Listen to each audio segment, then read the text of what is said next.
is Mike, would you honor us with a pule this morning? Aye.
Thank you.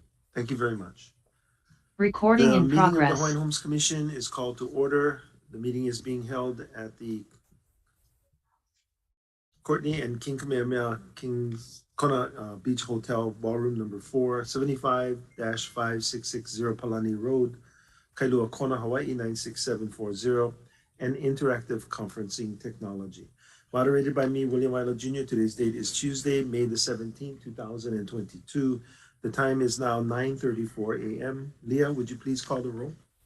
Commissioner Woods, excuse Commissioner Helm, Here. Commissioner Ka'apu, Aye. Commissioner Kalekini, Commissioner Ko, Commissioner Namu'o, Here. Commissioner Neves, Aye. Commissioner Teruya, Here, thank you. Chair Aina. Here, thank you. 8 members present, no quorum.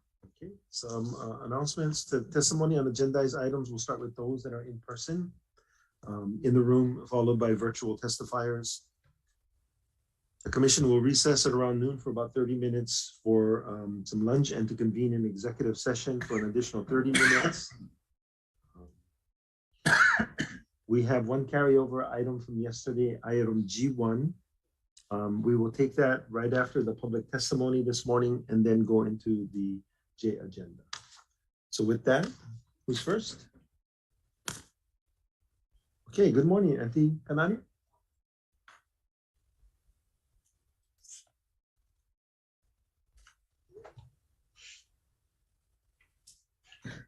Good morning. I just wanted to bring to your attention the stream of communication that was provided to you at your desks, referring to item J10.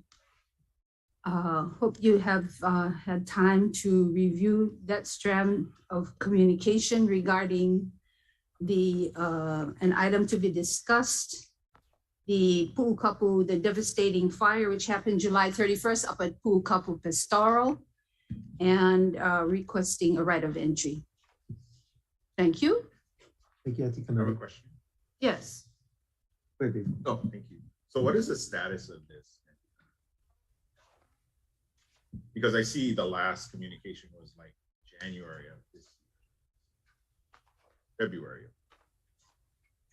That's the status.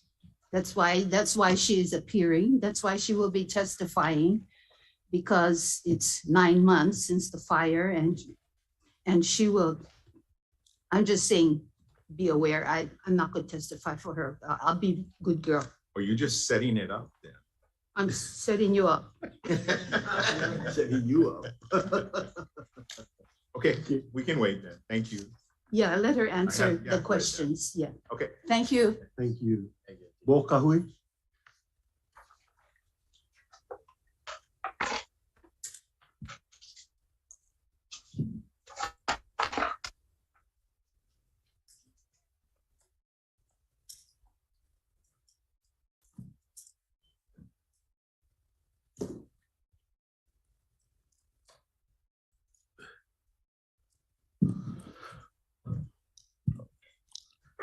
Good morning, Commissioners and Chairman Isla. Thank you for giving me the opportunity to speak before you during the agendized item. I have several items that I want to speak to. I'll start with E1, Village 4 homes, and with respect, one of the project updates related to the water issues. I spoke to Doug yesterday, and I think it was important that they relook at their landscape plan to address the high water usage payments that our beneficiaries are paying. Last night's community meeting was revealing one of those guys were paying more for water than his mortgage. And that was a sad commentary, I think, to the overall plan with respect to how they were going to deal with this landscape issue. So in my recommendation, I spoke to Doug, and I told Doug that he needs to dive deep into the landscape plan that was approved, redo the water connection and the point of connections, address and then institute. Both, that was an agenda item from yesterday. So do you have any agenda items today that you want to address? Well, I think all of it. I had not known that I had to be here. I was here yesterday, but I made a point, I think to Leah, that I would speak to all of these items today. I was not advised that I needed to speak to those agenda items yesterday on that agenda. So if I might, I'll be brief.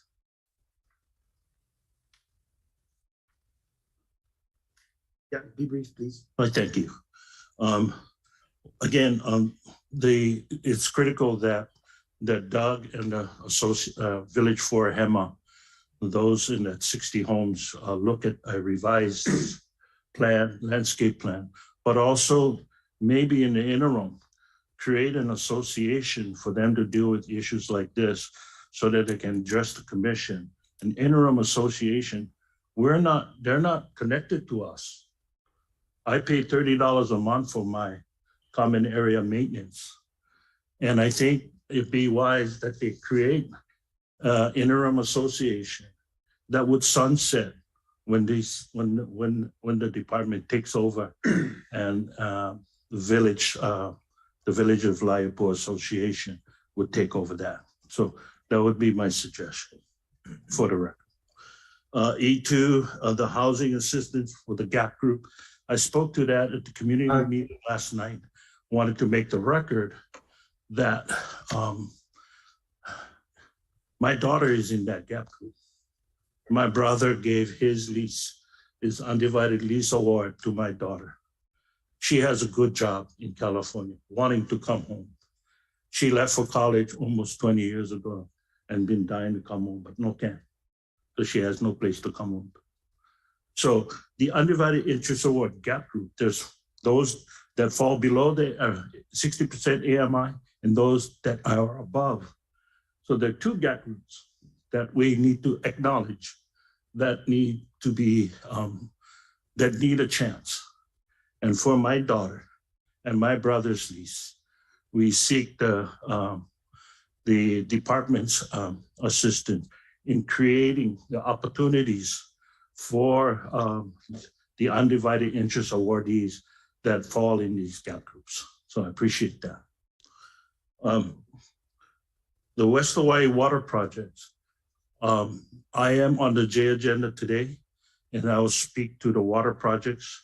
I'm bringing to, just briefly, I'll be bringing, speaking to a water project already in your queue through the planning department. And I'll also speak to two other projects that will fill the mandate, the mission of the department's full build out of Laiapua to include water that would suffice 800 units, 800 homes. Then with respect to the right of entry permits, I want to echo our commissioner's concern. Spoke to yesterday that this has been a long and ongoing issue about getting splitting up these large leases, Peliconi and also the other big land tract that belongs to another ranch. Yeah, Kahua Ranch. And I am a pastoral DC. And I followed the department's requirements in the early 90s, 80s, requiring us to take up classes for animal husbandry, do all the stuff to get qualified. I met with Mr. Neves from Molokai, who was hosting the program for the department under its contract, and fulfilled my requirement. Now going over 25 years, maybe 30 years now, I still don't have a pastoral lease. And I'm concerned that if we keep approving those right of entry leases, we'll never get a chance.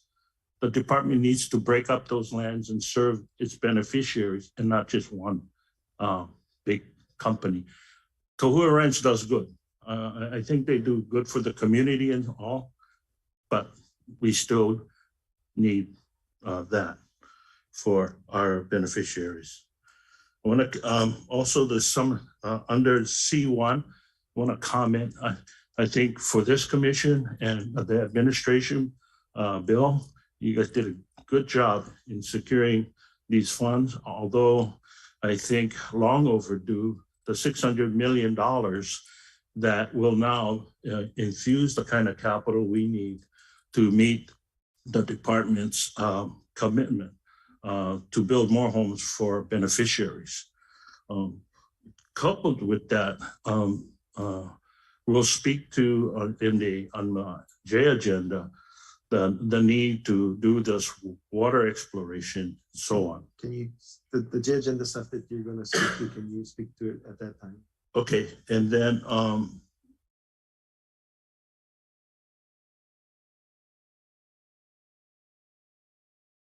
that's all I have. Thank you. Thank you very much, Bo, for summarizing. Derwin Nunes.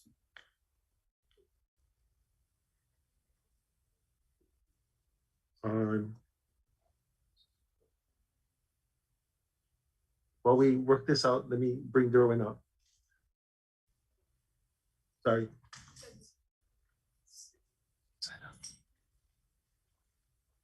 We're in public testimony now, so the J agenda is not. We're on public testimony now.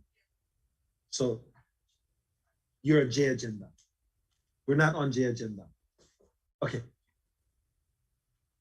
Go ahead, Derwin. Hello, my name is Derwin Nunes. I am a recovering addict, and my kupunas is Joseph Eveheva Kuneva and Elizabeth Kaehu Okekaiupua Ena Namu'o. I wanted to share that because I gotta acknowledge my kupunas, yeah? Sorry, Derwin, can I interrupt you a second? What agenda item are you speaking to? Oh, you're supposed to, that's right. We had a little issue with the J agenda. Okay, but you're speaking to the issue of issues at villages of Laiopua regarding the water and actually many other issues as well. Okay, continue. I give one PowerPoint that I wanted to show, if that's okay. Because there was an issue with the J agenda, we're going to give you some little latitude. So if it's up, go ahead. Okay. You can start on the third slide. And I'm just going to lead up to where we at regarding villages of Laiopua. If next slide, please.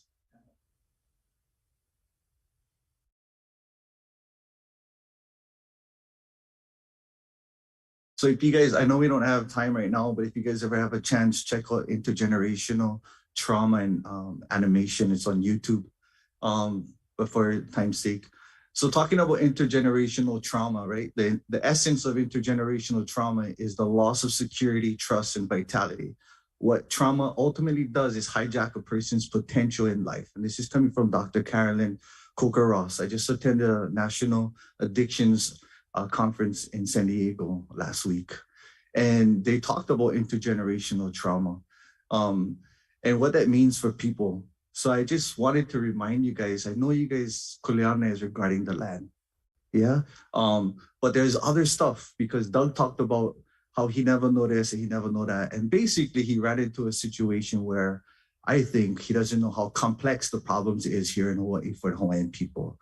So even though we're talking about land and building programs, there's other stuff or other components because our people need healing. It's not just, oh, we go give them the land, right? Because we started to find out with this program that it in a lot of areas is actually not working. Can we go to the next slide, please?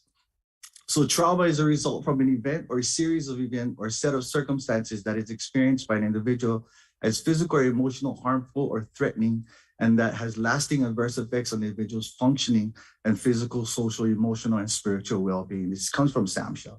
If you look at some of the statistics that they talk about when people experience trauma, whether it's intergenerational trauma, historical trauma like colonization, we're looking at a lot of stuff that, as you can see up there, we're dealing with here in Hawaii as well, right?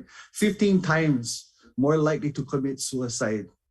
We know we've been experiencing a lot of increase in even our OPOs and keikis committing suicide. Substance use here in Hawaii is a huge deal. We're already dealing with the fentanyl epidemic right now. I just had a friend who lost his life, who just got out of prison working, and they found him in the bathroom. Yeah, so this is the stuff that Hawaiians are dealing with, not just the land issues. Can we go to the next slide, please? So here is adverse child experiences. So it's kind of like the mo'oku auha, right? Our genealogy, so to speak. But what you see on the top and what we don't see, right, is on the bottom, right? Poor housing quality and affordability, which I think you guys have Kuleana in that right now, you know, trying to help people to get in homes. I was part of the LEAD project here in Kona as a substance abuse counselor, spearheading this LEAD project. The LEAD project is called Law Enforcement Assisted Diversion. It started in Chinatown, in Honolulu. Actually, it started in Washington, in Seattle. And one of the things that they, in that program, was to help, the people dealing with homelessness before they get charged for the arrest. And one of the biggest problems that we ran into was housing. Housing, the same situation we're dealing with even on our wait list, is housing. People build programs, and they get great ideas, but it's not working. And that's the challenge that we're dealing with today. And I just wanted to bring this up so I can kind of give you guys some background on why we're dealing with some of the issues in villages of Laiopua.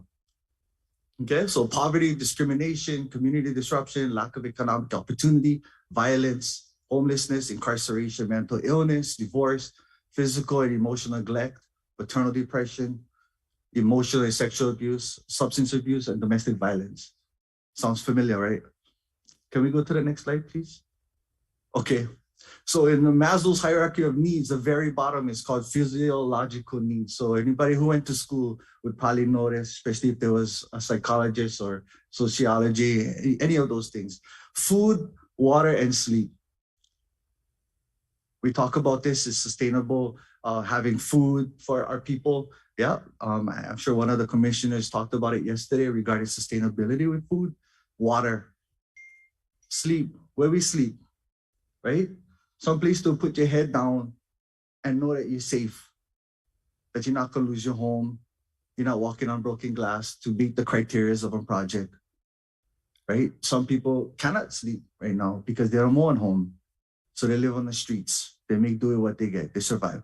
I am a product of homelessness myself too. I got kicked out of Onikaka Beach Park in Kilkaha. I got kicked out of King's Landing. You know, our family was less fortunate. We never have the things. And what does that, what does it mean for us, right? Again, transgenerational trauma. I can go all the way back to why that happened and how that happened. But I think it's a reminder to everybody that this is what we're dealing with. On this Lokahi triangle that we use, one of you guys, Kuleanas, is Aina. And there's a broken part in there. And that broken part is where you guys fit in right now. The land is still here. We never lose the land. That's the truth. I teach my homana. I appreciate the education. I really do. This commission, all of us deal with this on a daily basis. I understand. I totally we understand. understand everything that you're saying. Okay. So we appreciate the education, but we all deal with it. Many of us on the street. Right. And with the you know, people- this is really the meant people for that you're Doug. referring to. So I'm gonna ask you if you could Speed them up. get to your point. Okay, you can go to the next slide. Sorry, guys, I know me for take up you guys' time. Yeah. This is my father's water bill. Yeah.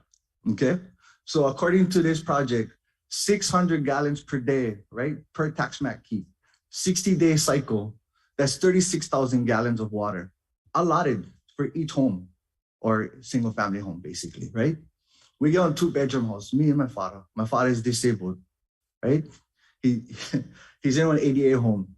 If you look at the dates right there, 4/22, which is April, this was the last bill we got out. So basically it's saying we use 60,000 gallons. The 2 months before that, 116,000 gallons of water. It's unheard of. DWS, I've been in constant communication with the department, the property manager, not the developer. Nobody never like give me access to the developer, right? I reached out to the commissioners, and you know what? I come here today with no answers from nobody. From nobody. Quick question. The developer No, indicated, hold on. The developer indicated that either it's being reimbursed directly or being reimbursed through rental credits. Okay, so are you telling me that hasn't that happened? hasn't happened. Hasn't. Zero. I get the bill right now on my phone if you like see. So here's the thing though. My father is on Section 8.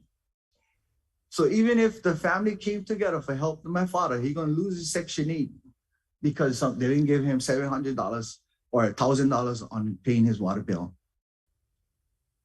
That reimbursement thing no work for my father. And this is the part where I was saying that case management wise, you guys not looking at what each client's needs is right now. Okay, so case management wise, it's the developer's responsibility. What we can do is talk to the developer. Right? I'm very surprised that your individual case hasn't been worked on as of this moment. So what we can do is find some staff to make sure that we follow up with the issue that you brought before us. Right. So how come take this long? I mean, this is May already. I've been paper trailing this all the way from January. All I don't know. It takes a while because I think we had to understand what the issues were with the developer. This is not our project. We provided the land, Right. right? So we are hearing that there are issues with the developer's implementation of the Right. project. The developer, I'm told, came out and spoke to folks. So the fact that you indicate that he hasn't spoken to you or taken care of anything like this Yeah. causes me concern. I will ask Stuart to follow up. What else can we do to resolve the frustration? The bill. Okay, We're talking about water. okay. So We're talking about the basic need in order for us to flourish as Kanaka. We're not just talking about like something that we don't need. We need this. We need water. This is our second delinquent notice already. On June 6th, they're going to issue the third one. 10 days after that, they're going to disconnect the water. So we will make it a priority to double check to make sure that that doesn't occur with the developer. Okay. So what I'm hearing you Quite say frankly, is I'm that you're going to surprised that resolve this is- this. This is still going on. David? Yeah, yesterday, I don't know if you were here, but he came and said that the developer was picking up the water. Yeah. They were gonna pay for it. So it is a little troubling to hear that it hasn't happened. It is, you know, it's interesting. They call me. And you know what I find interesting too? The meeting that they held, they only gave us 24-hour notice for that meeting. Bus scramble for be there at the parking lot for meet with these people for the first time ever. You know what I'm trying to say? That's some of the communication issues that we're running into. We don't know who, when we first moved, we didn't even know who to pay the rent to. We didn't even know how much the rent was going to be. Don't get me wrong. It is frustrating for me. Actually, you know, I'm sad. I'm sad because my father got to go through this and this affects him. We got other issues. Like what you guys dealing with, Sandwich House and Hawaii Telecom. This project was only contracted to have one line to come into the home. That means you got to choose between either having your phone line or your internet line. You have no choice other than that. They get cable line in the home, but we cannot get cable. How's that one, right? Kind of sad. We are fully aware of. Here's my Sandwich father's aisles situation though. issue. We gotta choose because my father's still on life alert. They said if you put the phone inside the box outside of the home, you gotta make sure it's a wireless phone. But you can't even plug the phone in because you need an outlet to plug them in. So to me, it's like it's setting us up to fail. And Cedric, no, I mean, I've been communicating about this, and Cedric, I love you, but I know you know more answers for that. Sandwich aisle doesn't have the answers to that. At the moment, none of us have the answer to the sandwich aisle situation.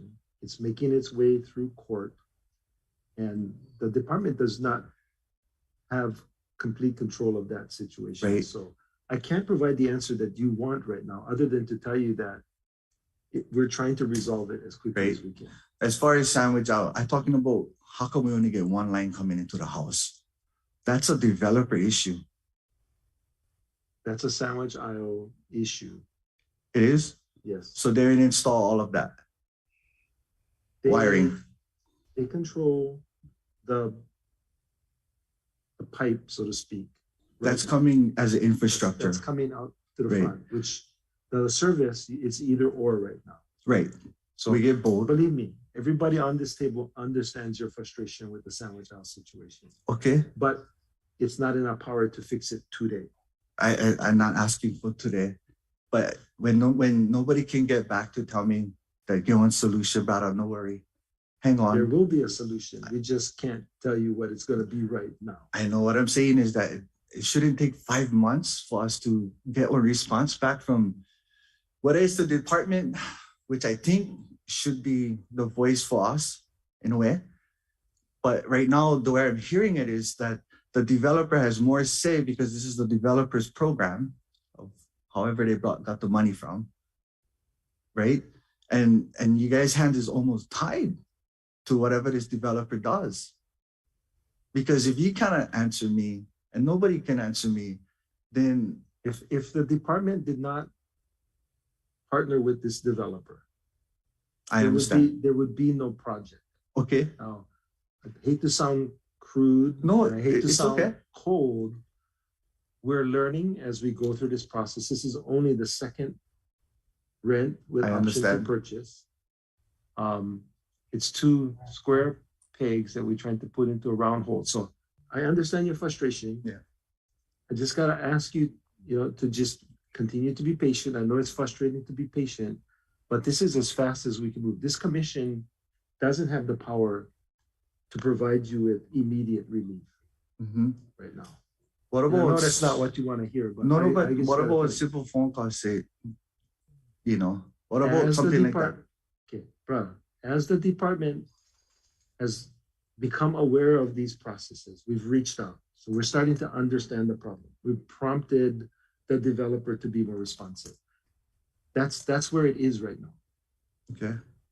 Okay, and I will find out what Can we what just spit is a last wrong slide? with the picture that you just showed us and why it wasn't taken care of. Yeah. Can you The just spit SIC stuff is gonna take a while.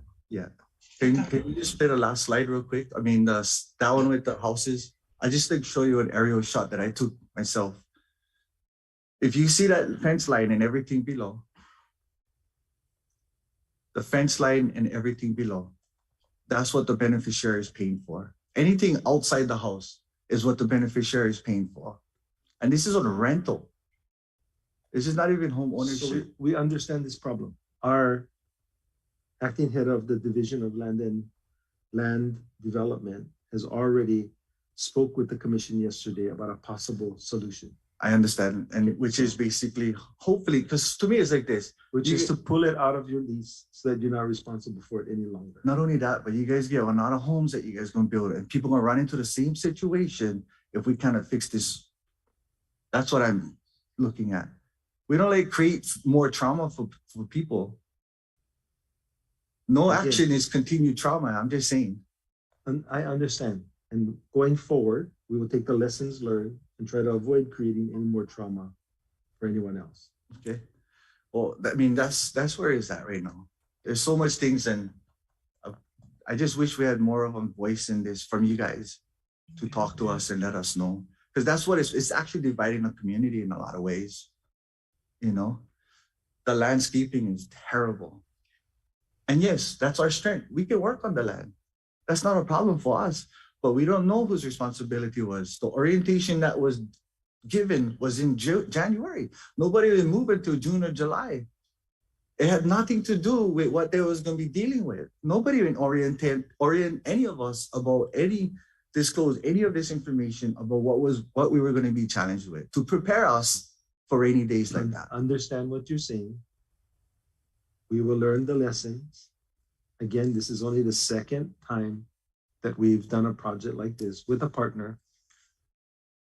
Awesome, man. We will learn from our lessons. Thank you. Thank you. And then the last part is I get on gift for you. Because you know what? No matter what, with my frustration, I still get aloha. And I just wanted to say, you know what I mean? You probably go through a lot working in this position. All you guys do. You know, so part of me, right, and my kupunas is to show aloha regardless.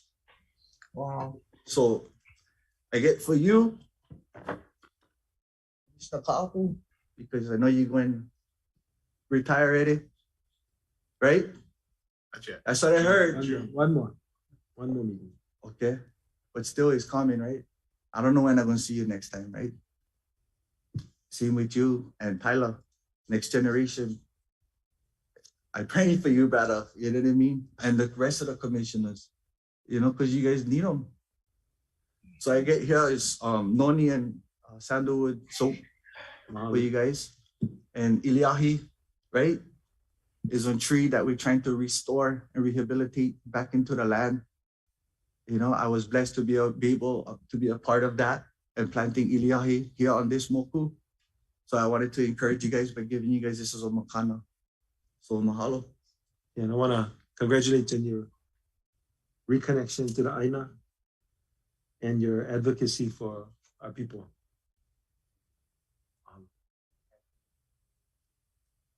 Thank you, commissioners. Thank you very much, brother.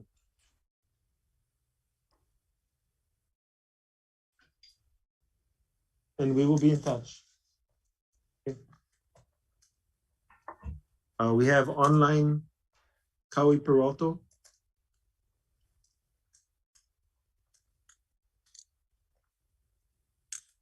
We have online. Hey, aloha.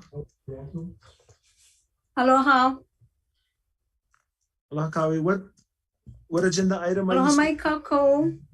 Yeah, aloha, my kako. What agenda item are you speaking to? First, I would like to start by saying mahalo nui. What agenda item are you speaking to? I'm speaking to item J9. Agenda item are you speaking to? First, I would like to start Thank you. by saying mahalo nui. You have a live stream going on, which is why we're getting an echo. Is it possible for you to turn that off? Close the YouTube link. You have a live stream going on, which is why we're getting. Yeah, let me just turn that off. Close the YouTube link. You have a live stream going on. Yeah,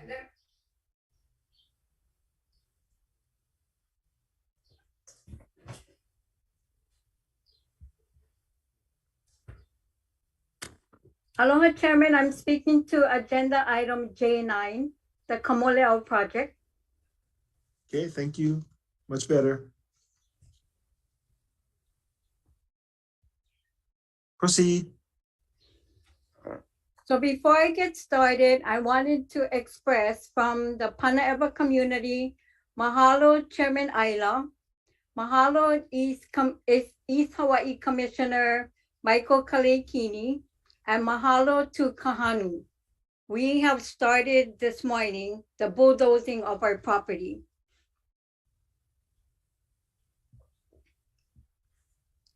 So getting to my testimony,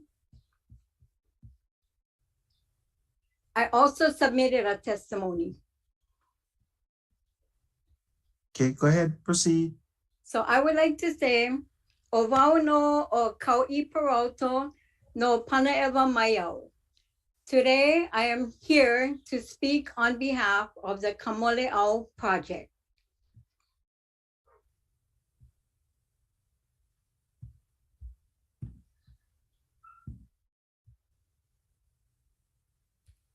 27 years in the waiting. The Kamoleau project has been the dream of our kupuna and community since 1995, and at that time, I was the chairwoman of Ha'ola Inc. and a makua making her way in the world. Now I am tutelated to Kawahi Kapulani. Come dream with me.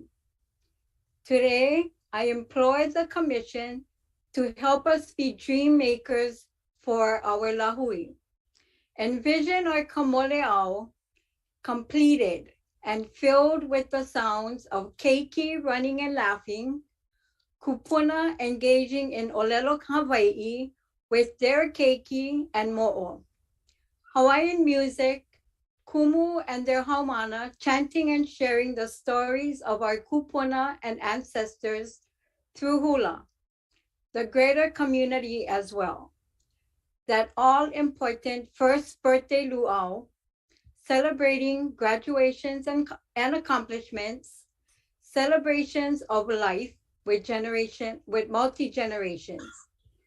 I especially envision our keiki like my mo'o, sharing and learning from all our kupuna like days of old, like many of you may have experienced.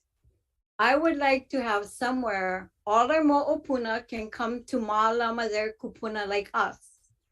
I also see those many living treasures in our community, like Robert Smith, having a place to teach our next generation to make throw nets so they can go holo holo and feed their families. In 1993, we asked our kupuna and community to dream. This was their dream, with a community swimming pool and all. With you, we believe our community can fulfill this dream and thrive.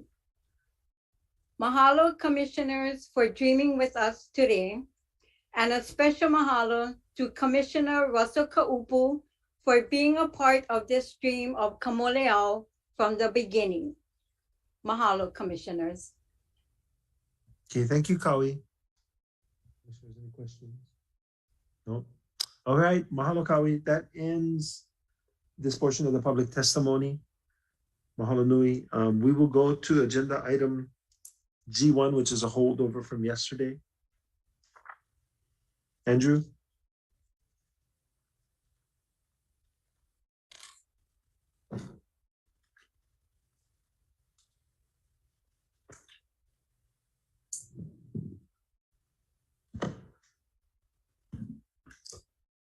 Commissioners, item G1, for information only, an update on the Hawaiian Electric Company DLNR water license application under HRS 17158 for hydroelectricity generation from the Wailuku River in Hilo, Hawaii Island.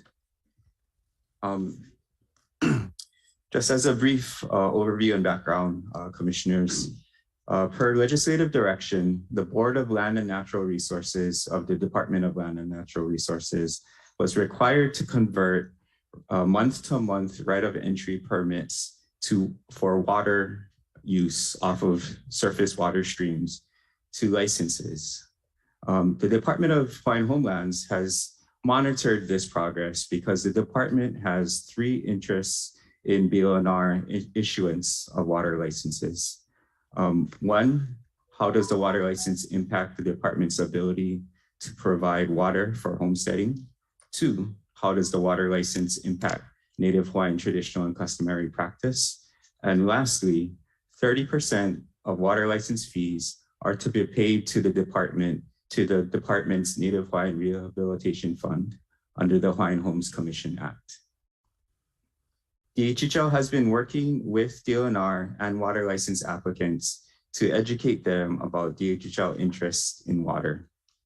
HECO is one of the water license applicants DHHL has been having conversations with, and they are here today to present their status and update in going through the DLNR water license process, as well as their proposed water license terms and conditions and how they arrived at those terms and conditions.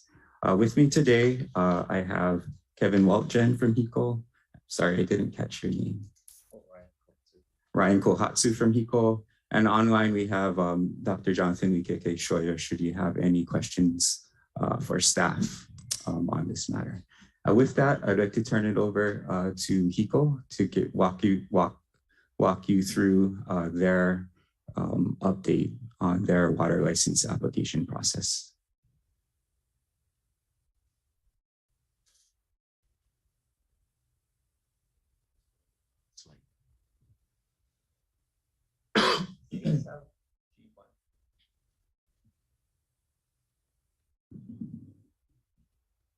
All right. Aloha and good morning, Hawaiian Homes Commission.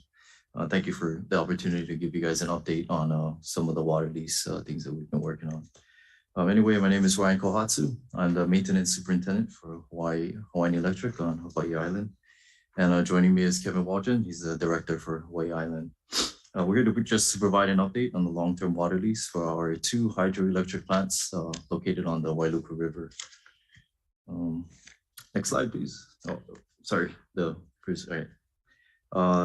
this long-term lease is for our hydroelectric plants on the Wailuku River, Pueo Hydro on the left and Waiao Hydro on the right. Some pretty old photos there. Both have provided our Hawaii Island communities with clean, renewable energy for more than a century. And the Pueo was constructed in 1910 and Waiao was constructed in 1920. Next slide, please.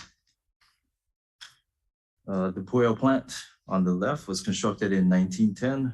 The plant has a 750 kW unit that was installed in 1919 and a 3000 kW unit that was installed in 2005. It generates up to 3.4 megawatts of electricity for Hawaii Island.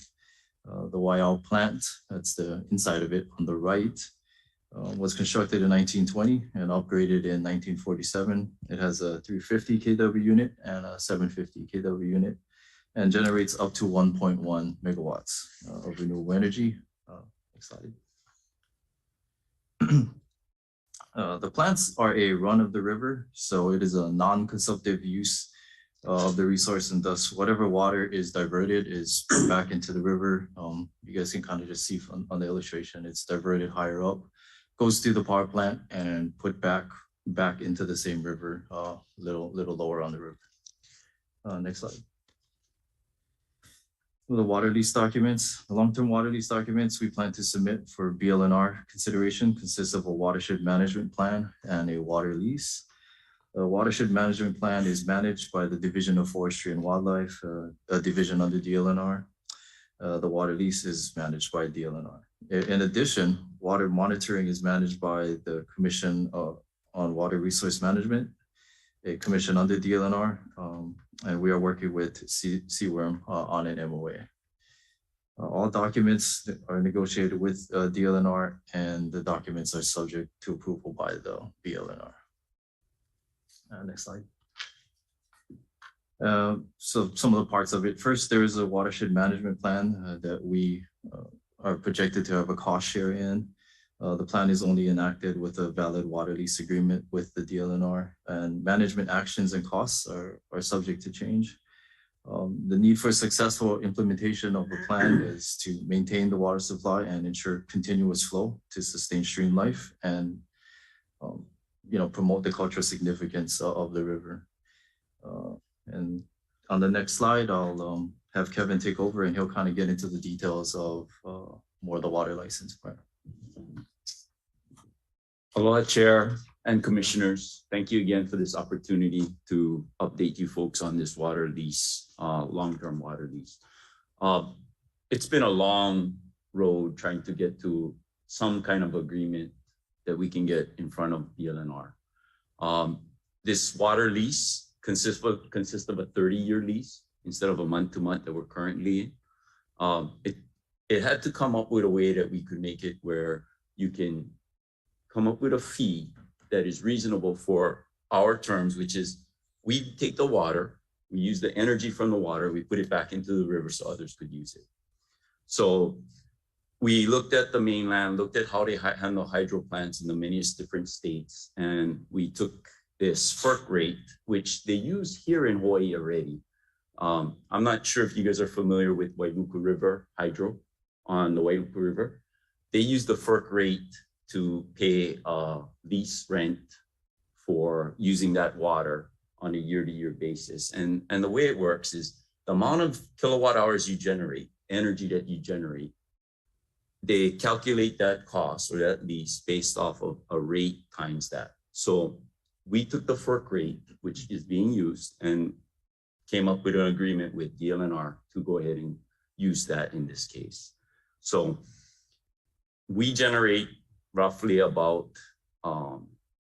30 something million kilowatt hours per year. You multiply that by the 0.01 cents, and that gives us your base lease rent or your lease rent. It's calculated and paid semi-annually. We pay a base rent, which is the minimum that you can pay in a year.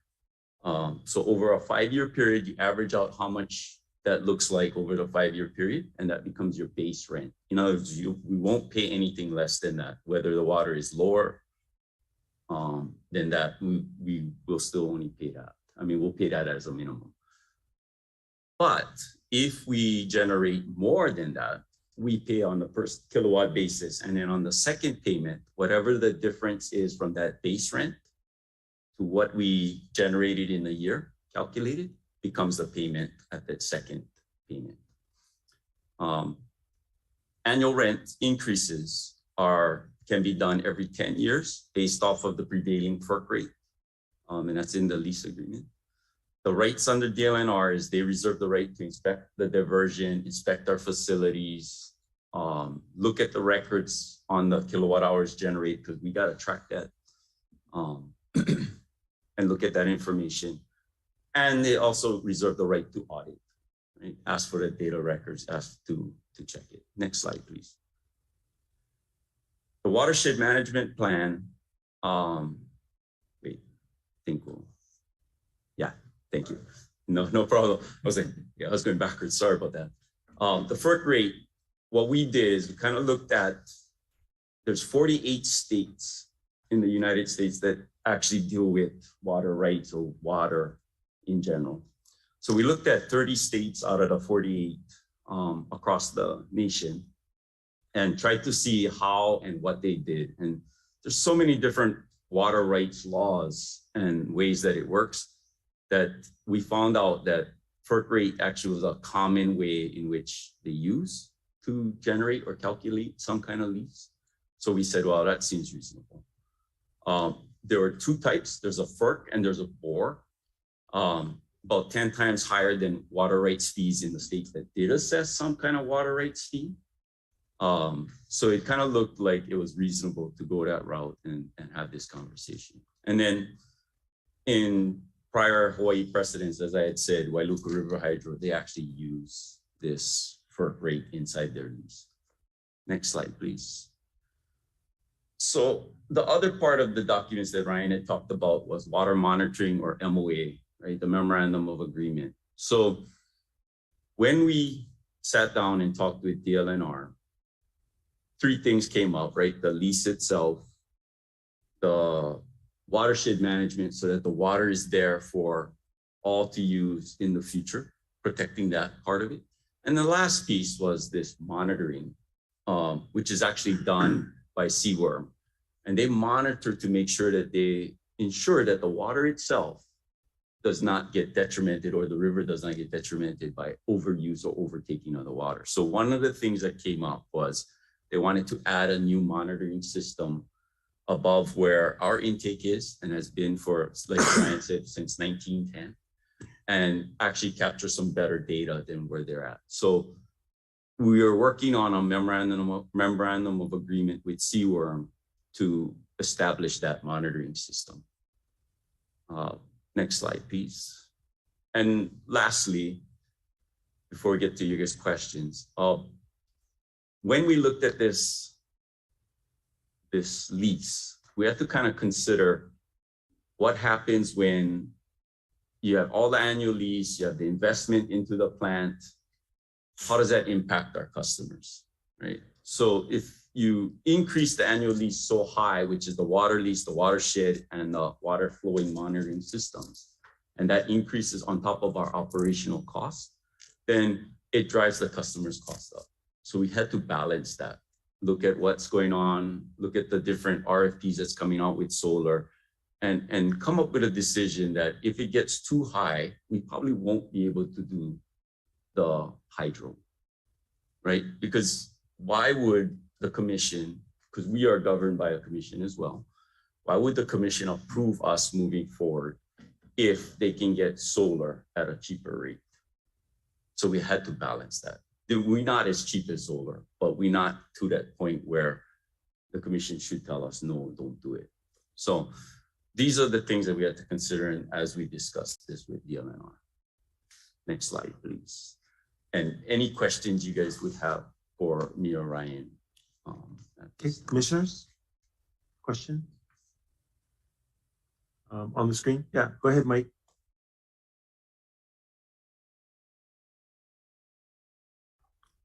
Thank you, Chair. Hey, aloha, Kevin. Oh, Mike. Yeah. So, Chair, yeah, thank you guys for that presentation. But Chair, just a quick question. So this water lease is with DLNR,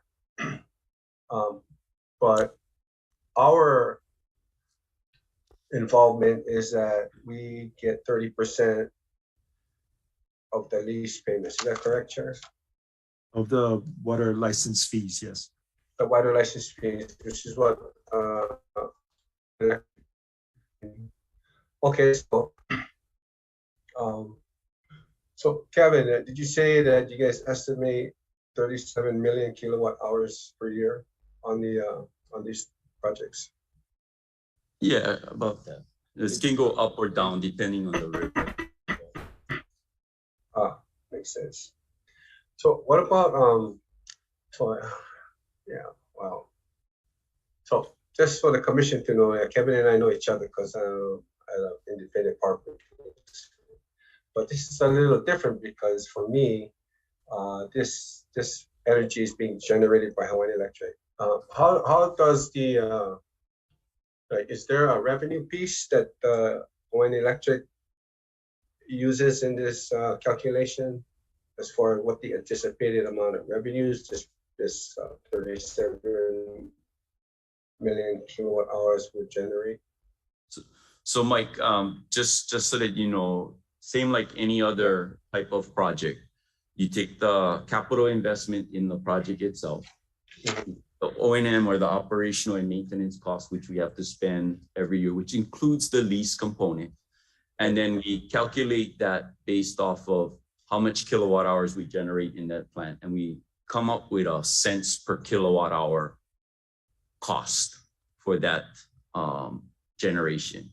We then kind of look at that and say, if we had to go in front of the commission and if the commission had to approve it, would the commission approve something that is in the 13 cents per kilowatt hour, in the 8 cents per kilowatt hour, in the 6 cents per kilowatt hour?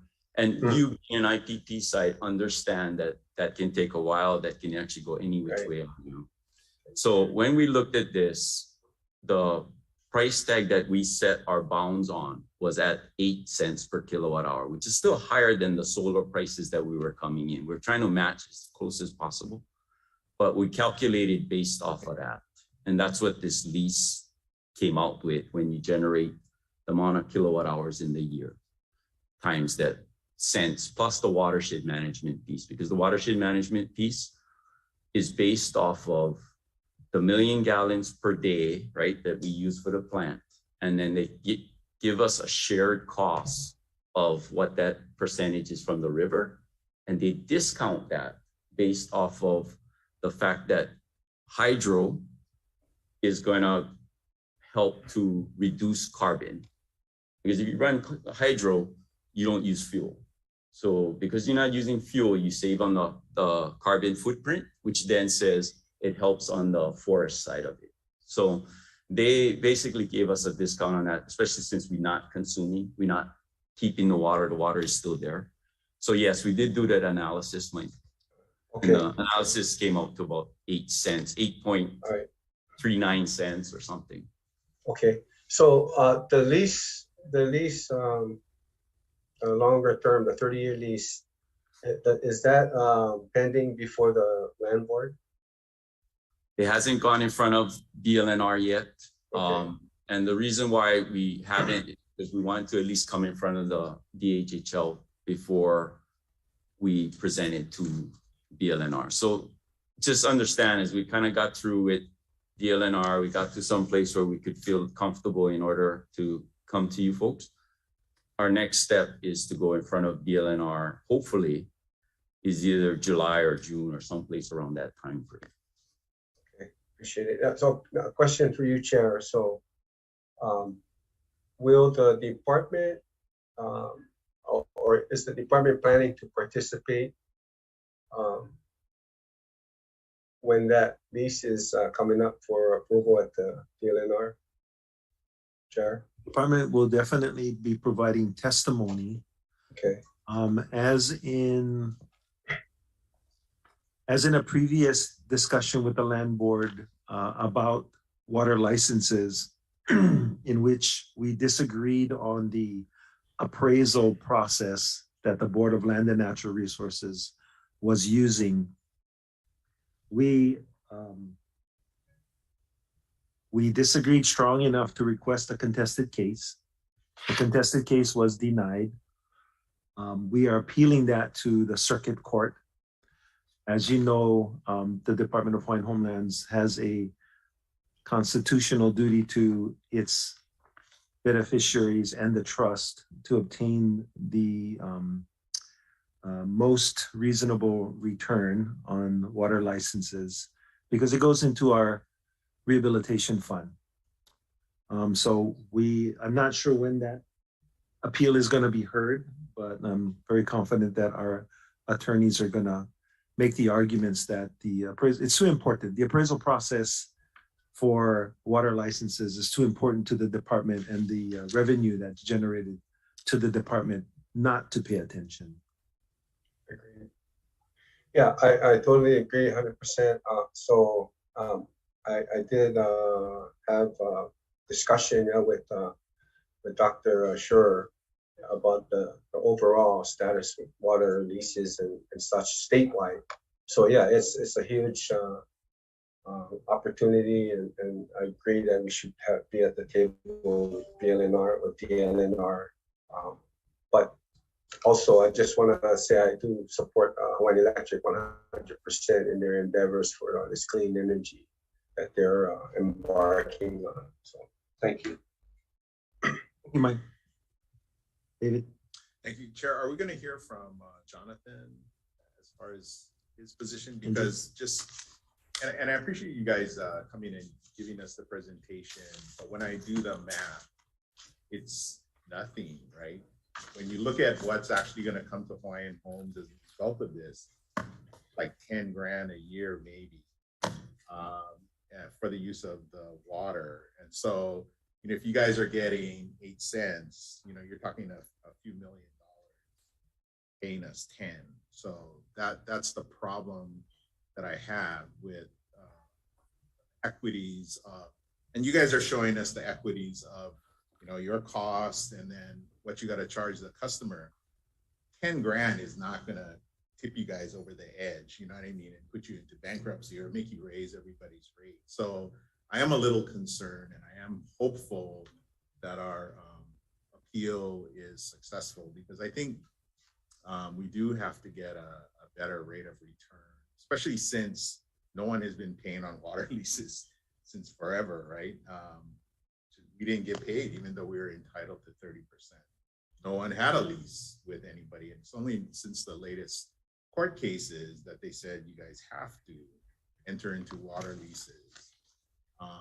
But yeah, I'm a little, I do appreciate the fact that this is clean energy, but I still think that there needs to be some tweaking department and to our beneficiaries. So that's just my comment, but I'd like to hear what Jonathan has to say as far as values are concerned. May I respond, Chair? Yes, go ahead, Jonathan. Aloha, everyone. Jonathan Likete Schroyer. I'm a consultant on water policy to the department.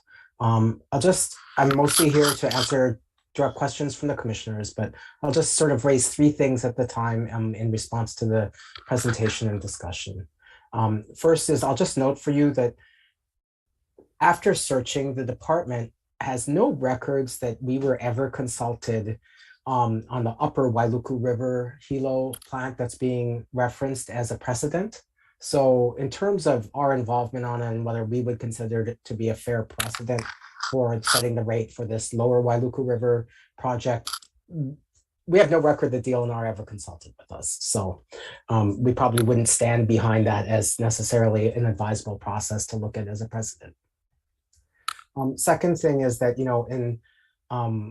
just to tie together these overlapping but non-identical issues, right now there is no appraisal process in place for setting these leases. What the DLNR has been trying to seek approval of, and we have contested, is a proposed appraisal process. Instead, what we have here is essentially the proposed lessor or lessee is proposing a rate that apparently DLNR has agreed to based on US continent large-scale hydroelectric projects. They were very helpful in presenting an analysis and presentation of their work to the Department of Land and Natural Resources, and they shared this with us. And so the third thing I'll just share is that one of the calculations that they shared was a concept that has been sometimes used called a shared net benefit, where you start with the premise that if you are not using water to generate electricity, you're using an alternate source. And there's a price differential between that. And that if you're using water and the water source is cheaper, so you're saving money by using hydroelectric, you can calculate how much money per year you're saving. And then if you split that down the middle, 50-50, half is going to the water lessor and half is going to the benefit of the lessee and essentially the ratepayers. The data that was provided to us by Kevin and his team showed that it is slightly more than $500,000 saved for ratepayers per year, compared to the what they consider to be a comparable power charge or power source. And so 50% or a shared net benefit fee would not be 1 mil or 1/10 of a cent per kilowatt hour, but it would be based on that overall savings. $500,000 divided in half means $250,000 a year, $250,000 a year to the state. 30% of that is roughly $75,000 a year versus the $11,000 a year that's being proposed. Thank you. Thank you, Jonathan. I would only comment that the use of FERC is troublesome to me because FERC is a mainland concept based on ownership of water. And that is definitely not the situation here in Hawaii. The second concern that I would have is that the state of Hawaii exists because of a compact that was made with the federal government. And that compact is to further the benefit to Big N Native Hawaiians, who are beneficiaries, and that has not been taken into account. I would just say that you've heard some of the concerns about, possible $10,000 a year for our beneficiaries. What is the estimate on what DLNR is going to receive on the watershed portion? So it ranges based off of generation. So anywhere from like 47,000 and up, because they're taking a percentage of 123,000. So it can go either way, because if you don't have generation, that cost increases, right? So can I just add a comment? Sure. To Mr. Kapus? Sorry about that, Mr. Kapus. Okay. Comment. When we take the cost, and you got to remember now, this piece is going to be like a pass-through, right, to the consumers and you increase the cost to the customer. So though you'll get some for the Hawaiian Homes process, no, the customer themselves will pay more on the other end of that. So we're always constantly trying to balance that piece. And granted, please don't take this the wrong way or don't take that I'm trying to change your guys' mind. It's just, even for us ourselves, we want to lower the rate because we see what that impacts. I mean, we saw people testify on how their families are getting impacted. So we see that. So if I can and get a lower rate in this water, I'm more than happy to, not because I'm benefiting anything else out of it, because we invested money into running this plant and building the plant. That's what we're paying. But if I cannot get them at a lower rate and I've run that risk of not, then we would have to say we're done on the river, right? And whatever way it goes, whether we go all solar, whether we go all geothermal, or whatever have you, the end result is we gotta get to a lower rate. So I just would ask that you folks as the commissioners also think about that for us and why we're doing it, not for an investment benefit, not like how Jonathan said, there's this shared net benefit, because there's not. The avoided cost piece that he's referencing is based off of fuel, but it doesn't mean we're gonna be at fuel all the time. So by setting the rate that way, you only set this market or this fuel at a higher rate for the future. So I would just say not to go that route, but that's just my personal, right? And I very much appreciate your guys' time. Thank you. We appreciate you making that statement from the standpoint.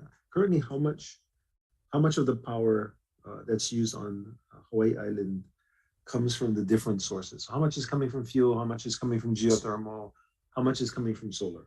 So that is a great question, because right now for Hawaii Island, we're at 60% renewable energy. But this is the caveat to that question.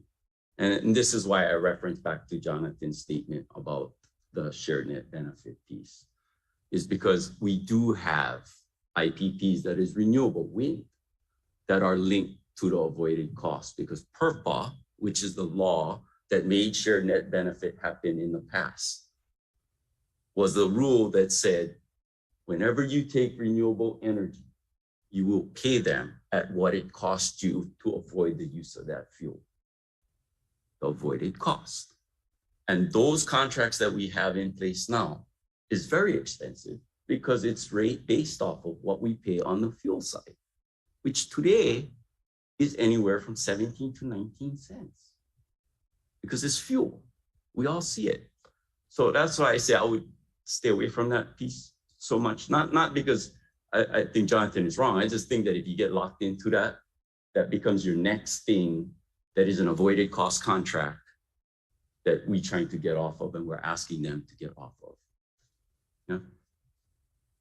Okay. Appreciate the answer to the question. Other commissioners? Yes, Chair. Go ahead, Dennis. You provided information here about the research on the 30 states. Yes. Sort of taking your word for what that research is. As a commissioner, when we're making these kind of decisions, I need all the raw information. The chair mentioned about the FERC rate used in the mainland may apply to Hawaii, may not. I'm not really familiar with that. I think the chair said that it should not apply to Hawaii. And the cost per kilowatt, I mean, that's embarrassing. Because our responsibility is not just to what happens on this island, but it goes into that fund that covers all islands. And something like this is precedent setting. And I sure not going to give away. That's sort of my comments. When I buy a car, I want to know what all the details on the car are. I don't have all the details. I have your word, not that I don't trust you, right, but I trust more information to make long-term decisions. Okay, mahalo, Dennis. Other commissioners? Chair, can I ask, Sure. what rate are you paying right now on the? The month-to-month lease, we pay roughly about $2,100 per month on the watershed. So if you converted that to a, your per kilowatt Yeah, so rate, how does that compare to the 8 cents or whatever you're proposing now? So if you look at the $2,100 per month, it comes out close to what that FERC rate works itself out to. The part that is not included into that $2,100 per month, which is going to add to it, is going to be that watershed management piece, which actually increases it more. Because if you take 2,100, just say $24,000 a year is what we're paying right now, right? Right. When you take that FERC rate, you multiply it out, you'll come out to something like 20,000.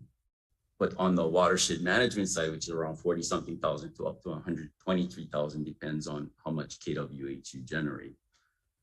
You could be anywhere from the 20,000 to 140-something thousand if we don't generate any kWh off of that hydros. So, and that's the watershed management piece. Plus, there's a seaworm piece for the monitoring, which is roughly about $10,000 per year added to that.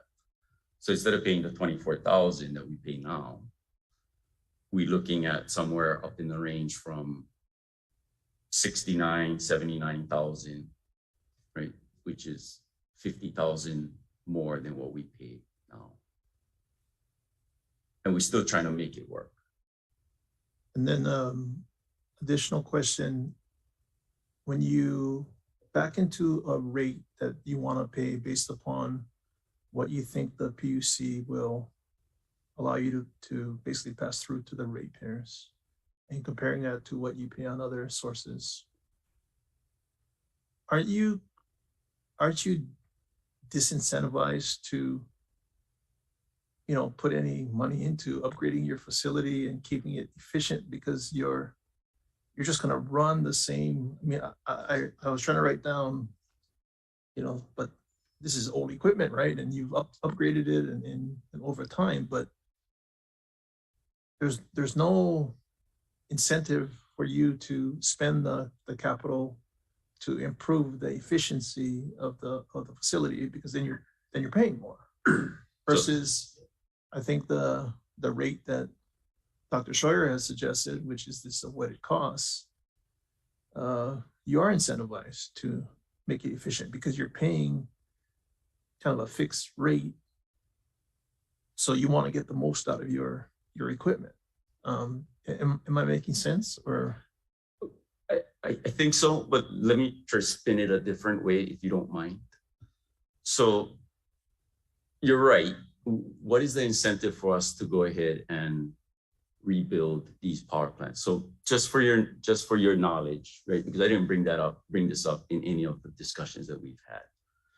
We did submit to the Public Utilities Commission to repower our Waiau hydro. In other words, put in bigger equipment, capitalize, utilize more efficient type stuff. Problem is, when we put that in, we knew that we had to get a long-term water lease because the law, the statute was already out. So in our application, we said that we were applying for a long-term water lease. So the commission said, if you get one reasonable long-term water lease, then your project is approved. Now, what does reasonable mean? None of us knows what that's gonna be to the commission. We just know that when I look at the dollars and cents and I compare it, if they come back and tell me, well, wait, RFPs, we're getting 6, 7, 8 cents per kilowatt hour from solar. And you telling me you like 13, 17, how is that reasonable, right? So we do have plans to repower Waiau Hydro. Ryan had talked about Pueo being upgraded in 2005. So that one there is pretty much where we want it to be. Waiau Hydro, the 2 units that we have there, the smaller unit, which is a 250, is the one that we want to repower and upgrade to a bigger unit and be more efficient. Utilize the same amount of water, but generate more kWh. What that means in the end is our lease payment goes up because it's based off of kWh, but our investment gets calculated over time. And because I know what this fixed rate is going to be on cents per kilowatt hour watershed, and all that I know is going to be fixed in a percent, I can calculate how that investment goes as far as kilowatt hours or cents per kilowatt hour over the next 30 years. So we've done the math to look at that. And that's why this became reasonable for us. That's why I said, if it goes the other way, and then the commission says, that wasn't reasonable, therefore your repowering does not make sense. We're done pretty much with the hydro because we cannot continue to operate with the older type equipment that's there. Especially since we know Hawaii's state law, we want to get to 100% renewable. And hydro is a great thing. The water itself, the units itself, it's a great thing. It works well. It's been there for a century. So it's a good thing. It's just that in the end, in a market where we're competing even against other people coming in, right? Because we are not, if you look at the RFPs, we can try to competitively bid, but we're not ones that are allowed to just go ahead and build it ourselves. That's the rulings that we have now. So either we'll make the hydros work or we'll be done with the hydros. We'll get solar. We'll see what other geothermal comes in or other things that comes in. But the idea is to get to a cheaper rate. I really want to get to that cheaper rate. Yeah. So on that, I appreciate that your outlook and your call is to keep your rate down so that you keep it affordable for ratepayers. But understand our fiduciary duty as commissioners is to look out for our beneficiaries. And that should be on the other end of your scale, because I think basically you set the bottom of the spectrum for the rate. Dr. Schroyer has mentioned this other methodology that might set the upper boundary of the spectrum of a rate. And in all likelihood, what I imagine is there's going to be some negotiation and it's going to fall somewhere in the middle, something that you can live with. You're not going to be happy, but it's going to work for you. And it's going to be our best attempt to get the highest and best return for our beneficiaries. Where that point is, I don't know. But is there a process ongoing for those discussions to happen, for negotiation of a middle ground? Or is it take it or leave it, and if you don't agree to our rate, you're saying we're gonna walk away from the technology, from this source, because we cannot, that's kind of, that's one negotiating tactic, but not one I think we can. I know. Because we cannot just take your rate. We would be breaching our fiduciary duty by doing that. So is there some middle ground that can be reached, or are we at the point where what is our recourse? We tried to contest the hearing, we denied. Right. So it's in circuit court right now. Sure. Yes. Can I ask Jonathan a question? Sure. Jonathan, is there any authority for the department to create like a cooperative like KIUC? So maybe we forced you guys to get out and then we take it over or buy it out from you and generate electricity like in a cooperative like KIUC does. I mean, that's another alternative, but I don't know if we have the authority to do that. I will give the briefest answers. Yes, I think you do have the authority explicitly enough in the act, and to the degree that it's also not explicitly disallowed from the act. Certainly, if becoming an independent power producer to the grid would not be unreasonable in terms of a pursued course of action. Yeah, I mean, because given the alternative, I mean, for 10 grand, it just makes sense for us to take a look at that and say, we want to chase you guys out. we don't want you, you know, go ahead and get out. You know what I mean? And then we'll come in and buy it, or someone will come in and buy it and we'll produce that energy for the grid or for the department or something like that. You know, so maybe we gotta I'm not saying that, you know, facetiously, I'm just trying to think of other alternatives, because you guys are saying the alternative that you have is if the rate is over the 1,000th of a cent or 10,000th of a cent, that you got to walk away from this whole project. It doesn't make sense for you to do it. So, you know, you're going to have a couple of plants that work that are not doing you any good, right? That you're going to walk away from. So maybe there's something that we should look at as an alternative that will provide a better return for our beneficiaries, that may provide, you know, electricity to our beneficiaries or something, you know, along that line. So it's just, I do appreciate it. I'm just talking off the top of my head. I don't know if it makes sense or not, but I appreciate it. Thank you. The utility owns the facility, obviously, but it was originally what, sugar plantation? No, it was something that the utility put together for a hydro along run of the river. And then separate from the water license, there's a lease from the state of Hawaii with the LNR, or it's the utility owns that property along the river. Yeah. Okay. Yeah. Mike? Thanks, Chair. So no, I just wanted to comment. I mean, I hear what everyone's saying, and I think too that a key component of this is really DLNR, right? Because I mean, to me, it seems DLNR is working out the lease with Hawaiian Electric, and it's I don't understand why they denied our request for contested case, but that's why we're going through that process. But yeah, I think that's a big piece of this is getting DLNR back to understand everything that we've shared, what Russell just stated, fiduciary duty, etc.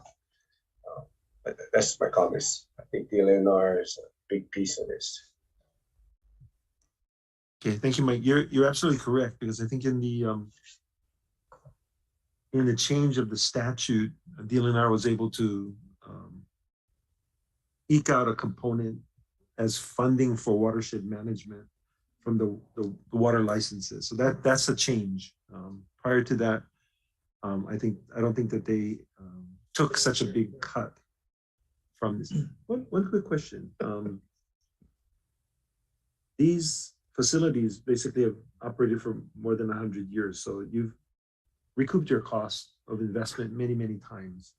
You talked about the amortization of potential new investments over 30 years. Why wouldn't you consider that over 100 years, since you have history? Because the lease itself is binding to 30 years. So since you only have a lease to 30 years and that lease would go away, it would be financially irresponsible for me to make it longer without limiting it to what I'm bounded to. So, but to go back to you, because your question is a good question that we should have recovered. But even though you look at investment, capital investment happens no matter what, because in order for it to have lasted 100 years, it takes reinvestment into these things. You might not reinvest into the turbine itself, but electrical equipment, valves, the various different components, the waterway itself that we divert the water into was reinvested into. And all these are costs or capital investments that is over time. So one of the things that you say that when I tell you that we would have to walk away if I cannot get this to pass the Public Utilities Commission, is we're going to have an investment in there. And whether we can sell it, we can junk it, whatever, you know, it's going to hurt me no matter what. So just understand that we don't do it just because we don't want to work out a price. It's just that if I cannot get it to pass, or if it gets to the point where it's actually cheaper to get the power from something else, why do it? You know, why do it? Because in the end, you know, like how you said, your beneficiaries benefit or don't benefit, right? If they pay a higher electric rate, it hurts, right? Because it's a pass-through. So why, if you can manage it all, manage it all. If you cannot, right? But that's just some of the things that when we look at it, we talking about, right? How do we manage it? But I thank you guys for your guys' questions. Your guys' questions are awesome. And you guys are very engaged, and I very much appreciate that. Thank you for your frank answers. Yeah, Mahalo. Okay, there are no further questions. Mahalo, Andrew, mahalo, you folks. And we will take a 10-minute break and then come back and go into the J agenda.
The commission is back in session and we are on the J agenda. The first J agenda item and testifier is Al He. Al, can you hear us? I can hear you. Can you hear me? Yes, we can. Yeah. You want to proceed? The chair? Aloha. Hello? Can you hear me? I can hear you now. Okay, then go ahead and proceed, Al. Okay. Hello, Mr. Chair and commissioners. I wanted to start off by just catching, I caught the last bit of your previous